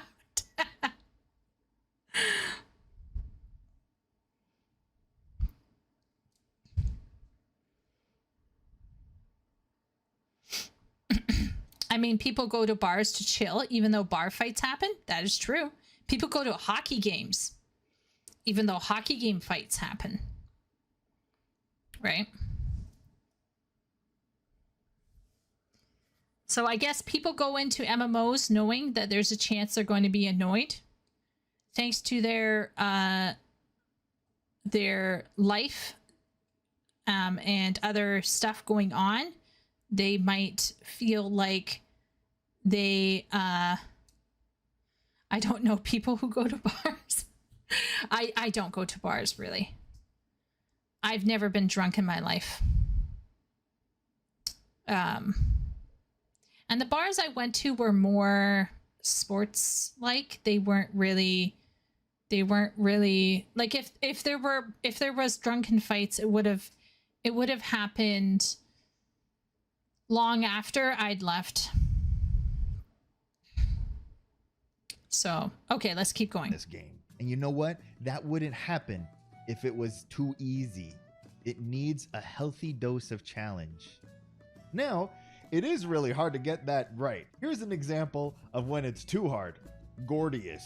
Alexander Gordius was really bad. That was a problem. Look at this guy. You see him? You see how he's undulating? Yeah, that undulating is because he killed so many statics. This guy is the single-handed reason why raiding almost died again, and why Final Fantasy XIV almost completely had another A Realm Reborn disaster. It was way more difficult than what a Savage level raid was at that time. It was a huge difficulty spike that people weren't prepared for, and people could not clear it. It took them weeks. Statics disbanded over it. They fought with each other and they could not do it. But even if you did kill Living Liquid, that was only the third fight of the tier. You had to get to Manipulator, and Manipulator was even worse. Not only was it kind of difficult mechanics wise, but it was gear locked. You literally needed more gear in order to clear it than was available to you at like the first week of release. So that combination right there is a prime example of what not to do for a Savage level difficulty. Sure, you know, for Ultimate, go nuts, do whatever. Like, that's what that's reserved for. But for Savage, it needs to be somewhat attainable, right? And then Extreme Primals are a little bit less than that. And then everything else is a little bit less than that. Basically, the way the community in general views it is that if something is able to be done in the duty finder,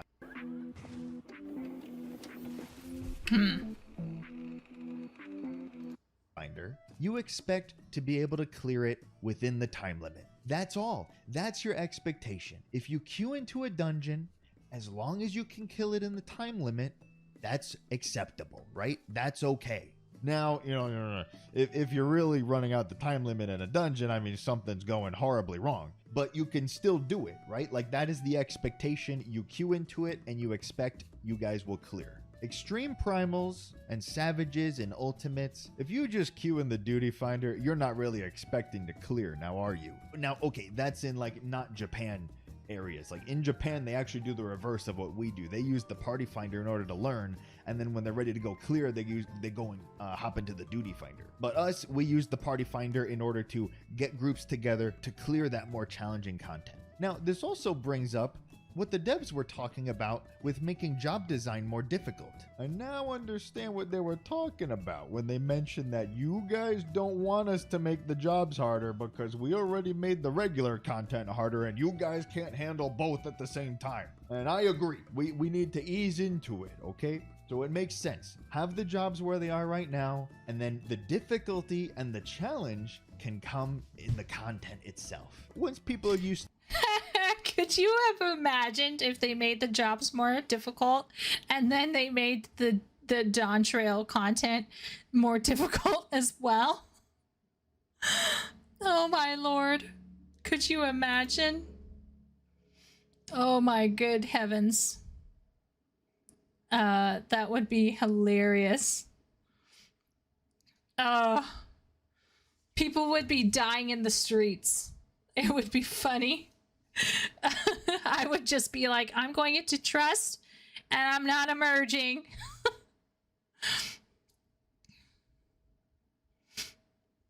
Yeah, I have no interest in being drunk. I had a grandfather who was an alcoholic, and I was kind of raised to not drink. And I probably, like, I'm a taller, bigger girl, so I could probably like learn how to drink, but I have no interest in drinking. I think drinking, let's just say I've seen what people do while they're drunk and it never makes them look good. There was this one person who got drunk and regaled me with several speeches from Hamlet. That was probably my best interaction with a drunk person.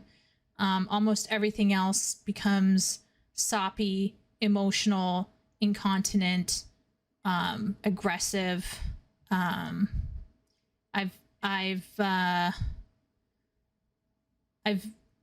it's, anyway, let's keep going.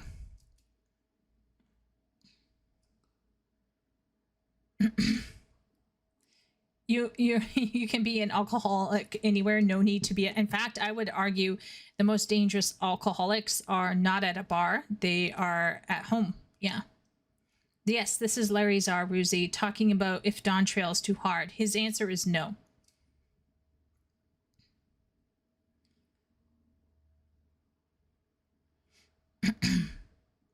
Having one or two drinks, then getting drunk? Is that you, Ruzi? Drinking as a lightweight is scary, to be honest? Yeah, maybe.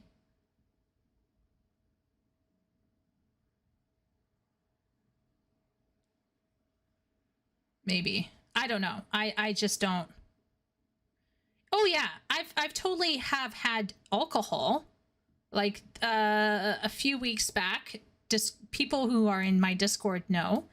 I posted a picture of a cocktail that I had while I was getting a pedi. It was a rare female moment where I had a female cocktail while getting a pedicure. But I don't drink often. It's expensive. And how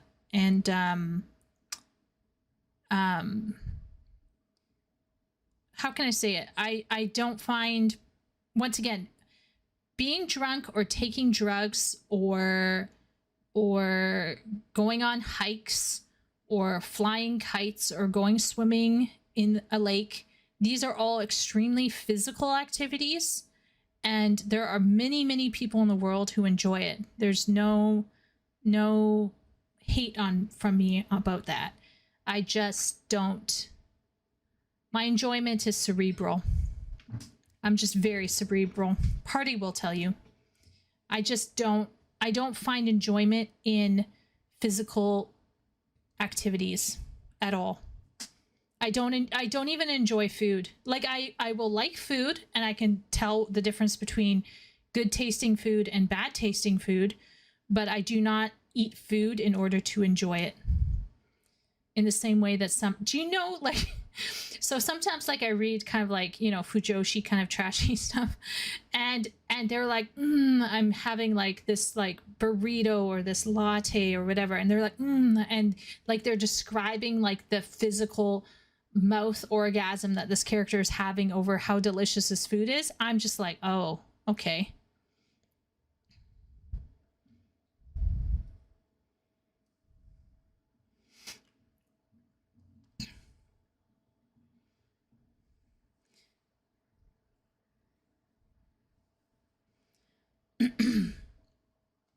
I'm allergic to alcohol and I'm a quarter Irish. My ancestors must feel ashamed. If you can't stop yourself, don't drink. Yeah. Once in a while I'll have a drink. Yeah, okay, so if I'm going to have a drink, okay, so what will I have if I have a drink? Obviously, if I go out, I'll have a cocktail, like a Mai Tai or a colada or whatever. But on occasion, I'll go get a Pellegrino, a blood orange Pellegrino, and I'll pour it out into a glass, and then I'll take a thimbleful of Southern Comfort, and I'll put like a shot of Southern Comfort in there. Or I'll take coffee, for example, or something like that, and I'll add Irish cream, like Bailey's Irish cream, into it. Yeah, but catboys are all cerebral, Ruzy.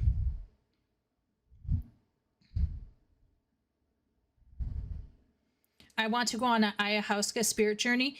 If I was going to take drugs, I would take DMT, just because I'm curious. But once again, it only lasts for like maybe like 2 minutes or something. Ayahuasca, like if you're taking the actual brew, like brewed by a shaman or whatever in South America, that will be with you for a good long time. But I wouldn't do that for now. You can dream on my behalf, Ruzy, for sure. You can hope for the best. Absolutely. But I've been sitting with Catboy since I started 2.5 years ago in 14. So far. Yeah. It hasn't made me run out and do anything exciting. Like if a guy rolled up with cat ears on, I wouldn't lose my shit and be like, oh my gosh, I gotta run out. Oh yeah. Okay. That, then we can, up the dial on the job design. Now, some things are actually just really interesting game design. Some of the challenging stuff in dungeons and story trials are actually just deceptively challenging. Here is the best example. I'm not gonna spoiler here, but if you want, you could skip like 30 seconds ahead. There is a mechanic that looks insane, right? There is so much stuff going on. But you know what? They can do that because they expect you to die. They don't mind if a bunch of people die there because they give you back the Limit Break 3 in order to heal or LB after. They purposely designed a crazy looking mechanic and a mechanic where people will die, and then they give you the means with which to resurrect and recover, and they give you that really cool moment of, oh my god, everybody's dying, and oh man, the healer raised us all, oh! Right? Like that is a really awesome moment, and they did that. They managed to nail it. And you might look at that mechanic and go, oh my god, this is so hard. Graha's VA is gay. So I wouldn't be doing anything with him.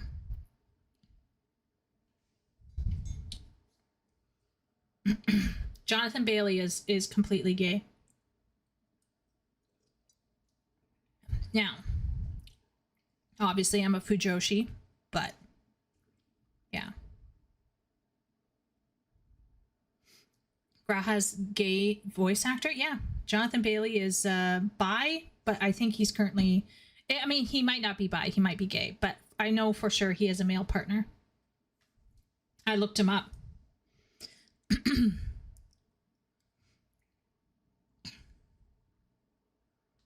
I know it's not his intention, but the tone of this guy seems like he's treating you like a stupid little kid. Maybe to some people that might seem that way. Yeah. Maybe. I'm not taking it that way. I'm used to him talking like this. I think I think this is his approximation of a derpy cat boy. I wonder if Larryzaur is gay. That's the question I have, because most cat boys are gay. So is Larryzaur gay IRL? That's my question. Hard. This shit, why are they putting these ultimate level mechanics in my story? But no, it's on purpose because it's deceptive. It's not actually challenging. It just seems like it is. Dungeons too. There are... Yeah, but Larryzaur is assuming that people are applying themselves critically to the matter at hand. And I think there are a lot of people who just kind of float through life just judging things at face value. He is not gay. He has wife and kids. Wow, look at that. A straight male playing a cat boy. This is crazy.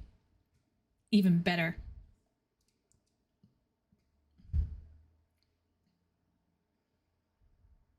Most people float through some aspect of life, I think. Absolutely. I think I floated... Wait a minute. What did I float through?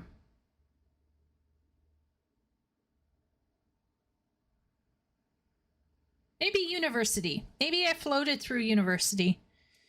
Fucked with my GPA. Some challenging mechanics in dungeons, but guess what? It's all recoverable. None of it is too punishing. Challenge and punishing is very different. You can have interesting mechanics that are challenging, but they don't punish you so hard if you mess them up. That is two separate things. And the punishment is actually more of a problem. If something is incredibly punishing, that makes it so that, oh, maybe we can't clear, right? Maybe this is just a hard cap where the people in this party aren't able to clear this. It's too punishing. We can't recover. But no. I will also say, like, punishing for me is as well as like the game mechanics and the system surrounding it. So, for example, in WoW, apparently if you die, you lose your food buffs. Whereas in 14, you don't lose your food buffs. You have all of these various buffs you can apply to yourself semi-permanently, especially if you're with an FC. So I think there's... I honestly, if anyone said that 14 was punishing, I'd probably laugh. Maybe Ultimate could be considered punishing, but yeah. Yeah, Rufus, I have not... Almost all of the Catboys I've met are gay. Almost all of them have been gay, not women.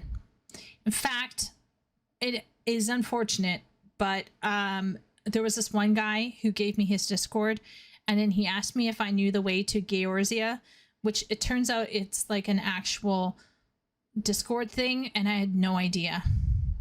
And I felt so bad. Straight male playing Catboy is DEI. Hire in the Catboy department. And some pre-nerf savages. Oh, good point. Yeah, Ben. Yeah, that's true. Yeah, some savages.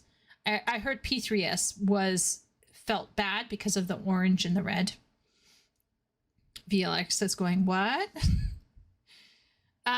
Yeah, I don't know. I didn't put my female symbol in I didn't report myself as being a she, her in my adventure plate. So I think a lot of Catboys come up to me, and when they talk with me, because I'm a female that's atypical, I come off as a male that's atypical. So then they think I'm gay. They think I'm a gay male. It's yeah.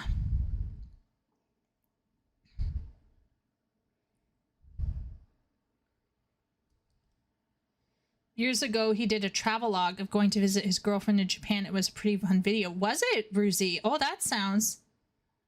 Oh, would you like to be a gay male? Oh my gosh, don't get me started. There was a short period of time in my life between the age of 18 and 24 where I was a bit confused about certain things. And I remember talking with my friend, and I was like, what is wrong with me?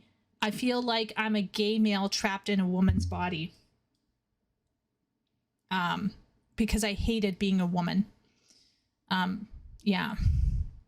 Like I suffered from a dysphoria from the age of probably 10 until my early 30s. So I really didn't want to be a female for a long period of time. Yeah. Since 8. I feel like is that an anime? I feel like that looks familiar, but I don't think I've seen it.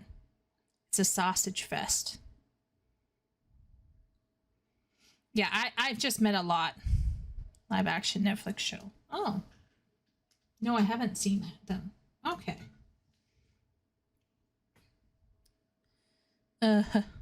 Anyway, let's keep going.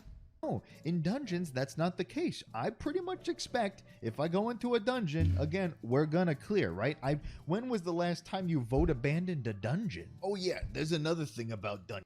That did happen. There was this one time where recently, in the past 2 weeks, we voted abandon because what happened? Something happened. I forget what. Somebody voted abandoned. I refused to vote initially because I was like, I don't know. We could just wait. I think we were trying to wait for a healer, and the healer that was with us had been struggling and then completely dropped or like DC'd or abandoned the dungeon. It's hard to sometimes tell. So then we were like, let's just abandon. Let's try again. So yeah. One of the prettiest girls I ever met was a Fujoshi, so I don't know. It doesn't always come from body image issues. Fujoshi has nothing whatsoever to do with body image issues, okay? I absolutely agree with you, Ruzi. Being a Fujoshi is something else entirely. Being a Fujoshi is simply appreciating male-on-male stories in the way that Fudanshi appreciates female-on-female for obvious reasons, okay? And I've already talked about that a little bit in my I Can Explain video. That's not the same thing. VLX was asking, would you like to be a gay male? That has nothing whatsoever to do with being a Fujoshi, right? Absolutely nothing. And the answer was, at one point in time, I thought I might be a gay male, but it has nothing whatsoever to do with liking two gay guys or whatever.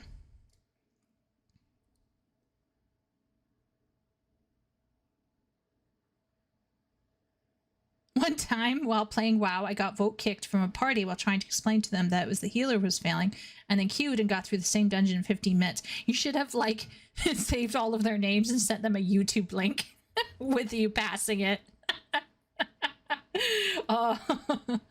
You thought you were a gay male. It was a tough time. It was a tough time. Oh, Ruzi. Oh, would they consider you to be butch, Ruzi? You thought you were a gay male. Well, I toyed with it as a joke, but I was joking on the square. Kind of. Pretty much.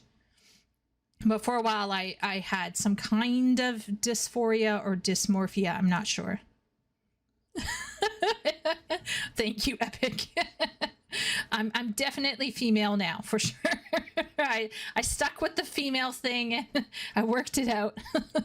But yeah, there was a period in time where I was asking some questions about myself because I just felt very different from all of the other girls my age. And if you have had one too many, like, girls can be really, really, how can I say this? They can be very vicious and they can bully you. Even Canadian ones, Willie, if Willie's in chat. Yeah, it left me feeling like, oh, maybe there's something different about me, you know? Yeah. Girls are horrific. Yeah. Yeah. It just is what it is, right? And I came out of it the other side, a very interesting person. So no regrets, right? No regrets here. But yeah. Yeah. But anyway, let's keep going. So far, I'm liking most of his points. I think anyone championing for Dawntrail to remain the same is good in my book. We used to have DPS checks in normal content. there used to be times where if you didn't kill an ad fast enough, or you didn't kill a boss in time, you die. Like in Amdapur Keep, there was the demon wall, and the demon wall had bees. And if you didn't kill the bees in time, they final stung you and killed you. And then if you didn't kill the wall in time, well, you got knocked off and you died. And you wipe and you gotta start again. So better have good DPS, right? We don't have that kind of stuff anymore. The boss doesn't enrage in normal content. You can literally just push Ruin 3 and eventually you will kill the boss. Please don't do that. But I'm just saying, you can. Which Canadian mattress in a box performs the best? Andy? Or Douglas. We tested them both to find out.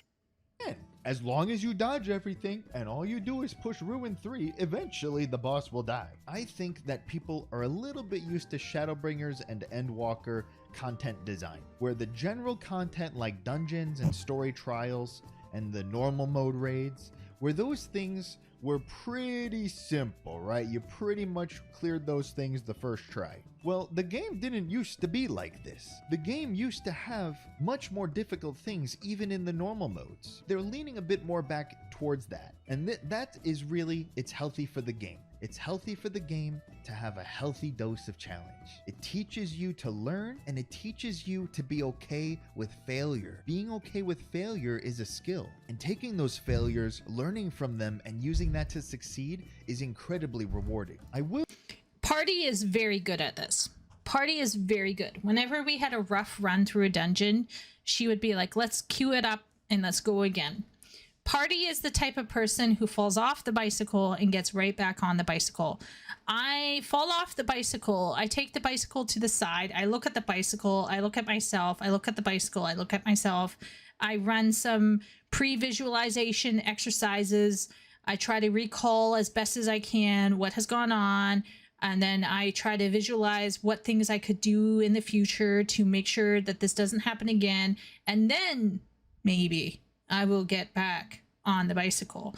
So he is absolutely correct that there are people out there who have the snowflake mentality, who need their little hands held and be like, oh, you didn't feel so good.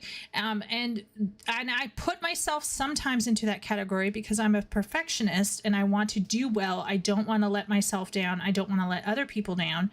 And you have to get over that. You have to be like, you know what? I'm going to die.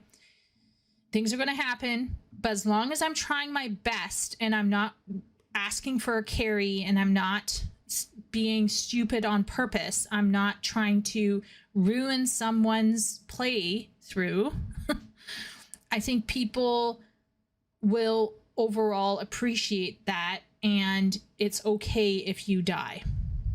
And generally speaking, I think he is 110% correct. I think nowadays, in this day and age, we have inured ourselves to failure and people are no longer resilient. I don't know if people have ever heard of resiliency training or resilience, but this is a thing that actually is lacking. I visited a therapist one time because it was like a free therapy thing I accessed once when I was in China. And we talked about resilience, and they told me that this particular therapist told me that they had noticed an increasing rise of people being unable to deal with minor setbacks in life. And so now you can understand why society did what society did when Corona hit. Because honestly, I think between technology and AIDS and other bad habits, and all of this other stuff, people can't accept setbacks or disappointments or failures. And it doesn't matter whether you have 6 hours in your day that you can spend in a leisure activity, or if you have 60 to 90 minutes in a day. I think there are lots of people who can't handle failure, whether they're the cause of the failure and they don't want to deal with learning how to become better, or whether they're, shall we say, caught up in someone else's failure. Just dealing with that and learning how to negotiate failure is not something I think we are teaching people to handle well in society. And MMOs, I think, being a multiplayer becomes a hot spot for this. It becomes a hot spot.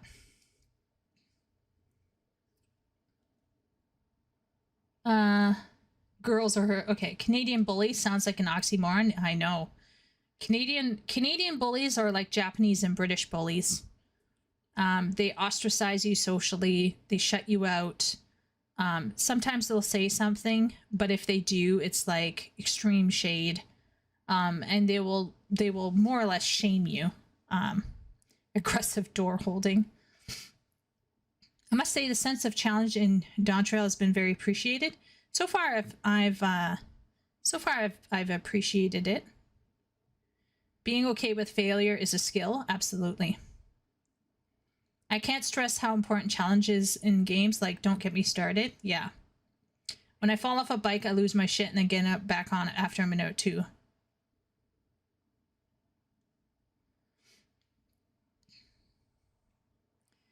When I fall off a bike, I'm probably drunk and I've just stolen someone else's bike.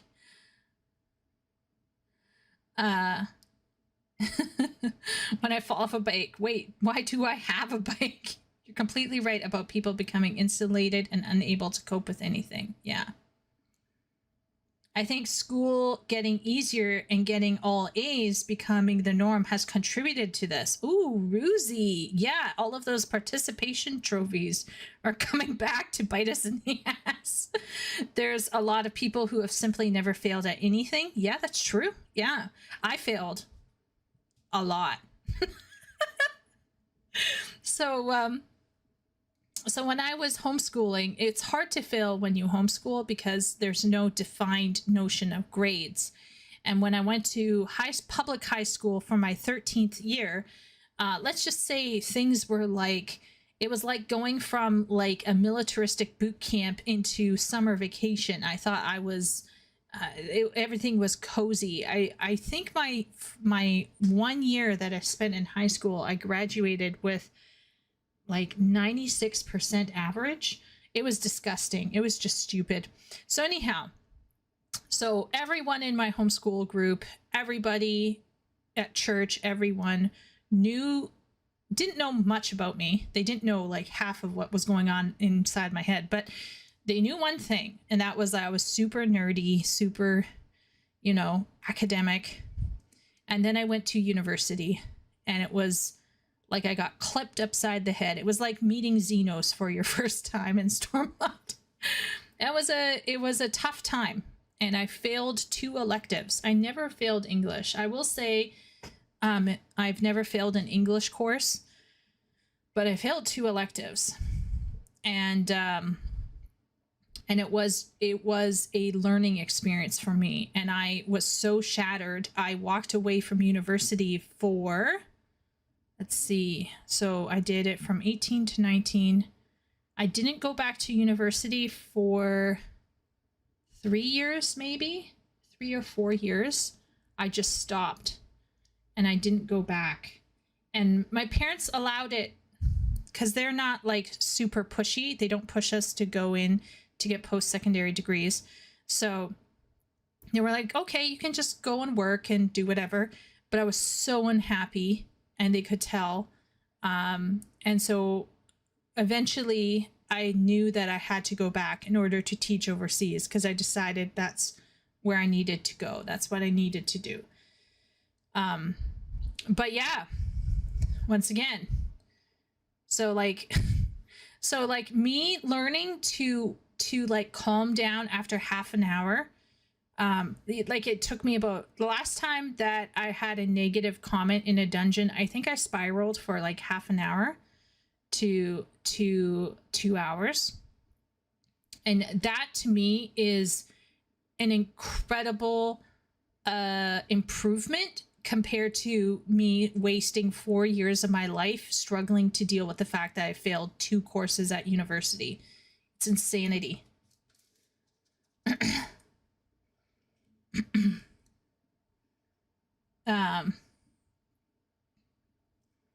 textured experience in games. I think it's a form of pride. Pride is also a big deal. Yes, pride, for sure. And as someone who takes a lot of pride in doing well, especially if you're performative or you're perfectionist or have like other issues or you're immature, that is a big deal, Vic. Absolutely. I've never failed once. They failed at everything, but they don't know it. So when they realize it, they can't handle it. Oh yeah, so true, Leo. People are broken, weak, etc. Instead of chasing some imaginary perfection by never admitting failure, we ought to humble ourselves in the face of our weakness and support each other. Absolutely agree, Vic. In fact, I would argue that is one of the major points of Final Fantasy XIV is accepting that people are different, accepting imperfection in oneself and others, and then supporting each other to be better versions of themselves, right? To improving day after day. I've noticed a trend with kids watching how to play a game on YouTube before even playing it, so they won't fail, and then stopping if they fail once. Yeah, that would be, oh, that's sad. That's really sad. I play a lot of fighting games. Accepting failure is a prerequisite. I would imagine playing Elden Ring. You gotta accept failure. They didn't know I was a gay man. Yeah. Vic Ray, I learned this lesson in an extremely difficult way that was entirely my fault, so please don't think I'm talking down to anyone. Absolutely, Vic. Absolutely. Yeah. Yeah. Same thing here. Same thing here. Half an hour to 2 hours. Babe, which one? Well, there was that other one that like caused me to spiral for a year. But I mean, like setting aside the one that caused me to spiral for a year, I've been getting better, especially with you in the game. You talk me down. You talk me off the cliff. I need people in my life to help me like get off the edge of the cliff. In fact, I think Ben, was it, who else was there afterwards? Was it Ben? Somebody was in chat. Wooly coming in with some wisdom. Strive for competence, not perfection. Yeah, absolutely. And guess what, chat? I do think I was very young mentally because I was coming out of an extremely sheltered and closed home. And when I went back to university, guess what? I was much better. My GPA was still shit, but I was much better. Like, of course, I was doing very well in my English. Like all my Englishes are like B's or A's. And then I went away for 9 years and I came back for my 4th year and I had all straight A's and like everyone loved me in the department. So it's not that I didn't have the capability. It's just like I had a learning curve and because of how bless my mom. I love my mom. I just want to say she taught 10 children from, grade 1 to grade 11 for some of them, grade 12 for some of them, right? My mom's a powerhouse, but because of the way homeschooling is set up, there's no true fail state in the same way. And now public schools have the same issue. So if you don't learn how to cope with failure, and I knew that there was no fail state, and I would try my best to like have a fail state, but even then it's not the same thing, right? So anyhow, so I have also learned, Vic and I'm sure tons of people in chat understand what failure is. In fact, Alice at the end of Endwalker talks about it, right? She says we rise, fall, and rise again, right? The whole point of Alice and Alfino's speech to Meteon is about that. It's about facing your failures and literally becoming a phoenix like their grandfather. It's a very beautiful speech.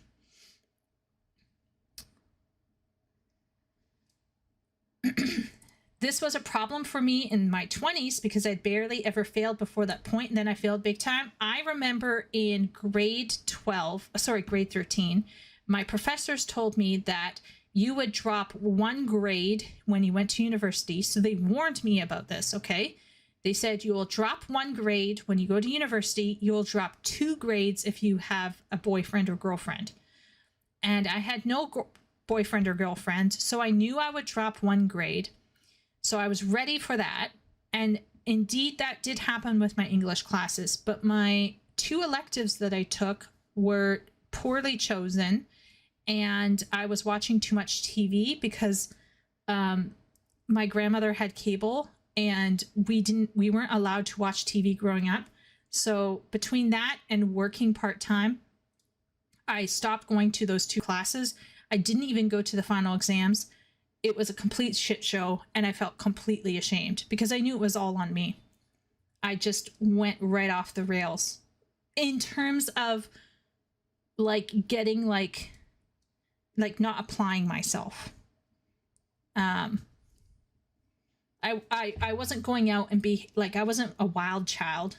I was watching Buffy and X-Files. That was me living it up at university, catching up on anime. What is this anime thing? What is Cardcaptor Sakura and Yu-Gi-Oh?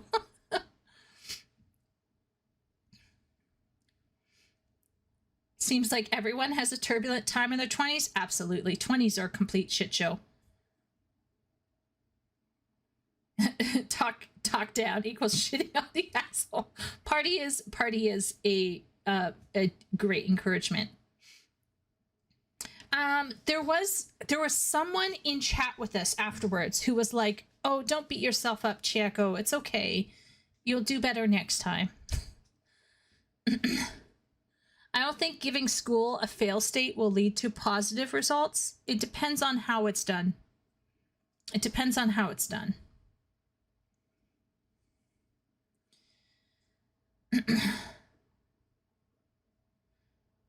I was so involved in that moment. I was like, screw it, let's go. I love these twins. Yeah, exactly, Vic. Especially with the UCobb theme, like the Cobb theme behind them. Da da da da da da. Uni was easy too. Roozy just cruising over there.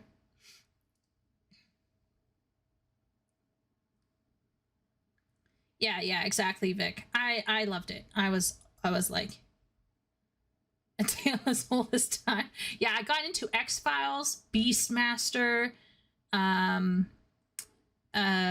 let's see, what's the one? Quantum Leap or something, Stargate, Star Trek.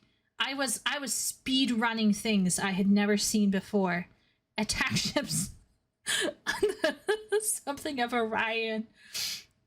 David Duchovny's my favorite line is, "I never lie, I merely participate in a campaign of misinformation."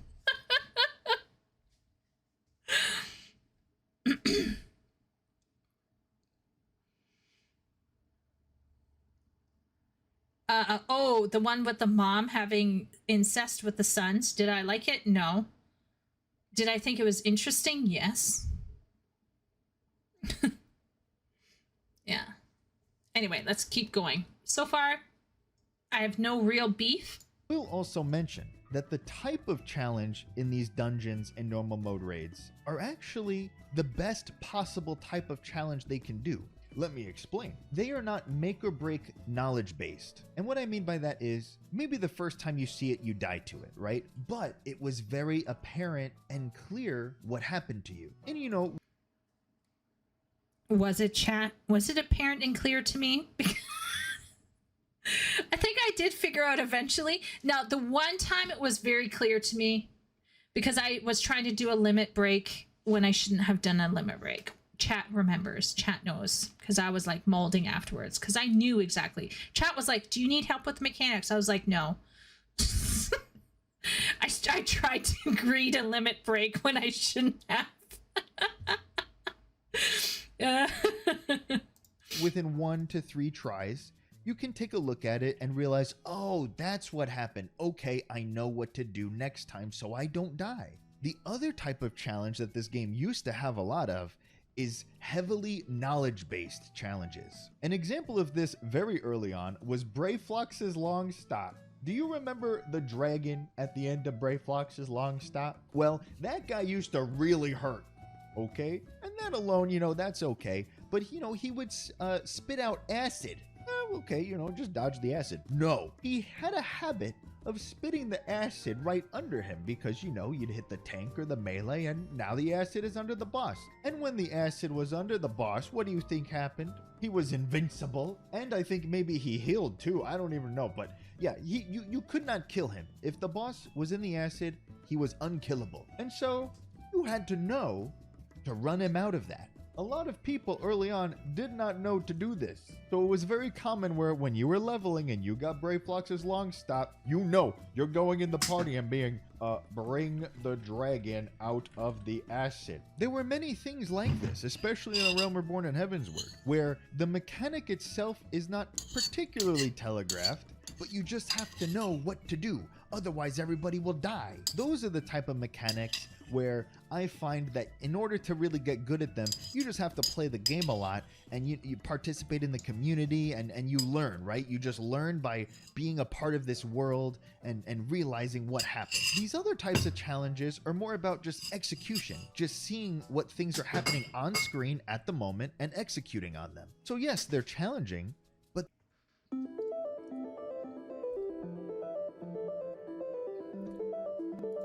they don't require so much knowledge in order to do it. And that is a very healthy type of challenge. Look, the very first boss in the game, Sastasha, it expected you to know to go stand on those bubbly grates in order to not allow the ads to come up and just overwhelm the party and kill all of you. You just had to know to do this. The very first time you're there, you see these grates on the floor and you're like, oh, there's bubbles. How would you know that standing on those grates would stop the bubbles and stop the ads from spawning, right? There's no way to know this. Lo and behold, a bunch of parties, they didn't know to do that, and oh my god, now there are 4 ads swarming the boss and everybody died. Right in Sastasha, the first dungeon of the game. Dungeons today are not even as hard as Sastasha was in A Realm Reborn. Maybe that's crazy to say, and maybe that's a little bit back in my day, this game was so much harder. But I don't know, man. All I know is that going through Dawntrail, going through the dungeons and the story trials and the normal mode raid, I was pleasantly surprised at how good the fight design was. It was perfect. It's exactly the type of level we need the normal modes to be.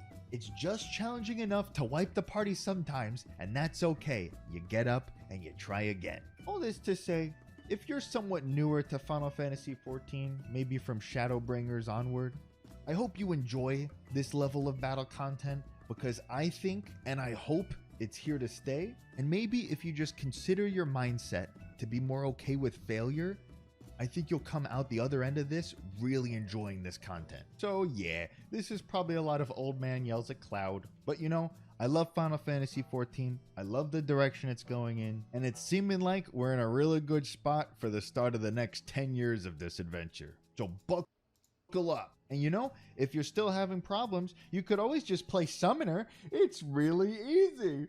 Yeah.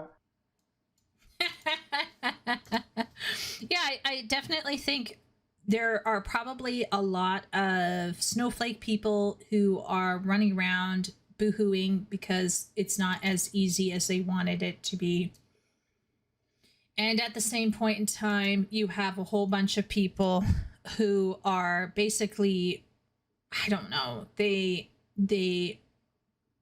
are at the same time getting a bit worried that these loud, because I actually don't think, I'm betting a majority of the players have no issue with Dawntrail. It's just this loud minority is my guess. That's my guess.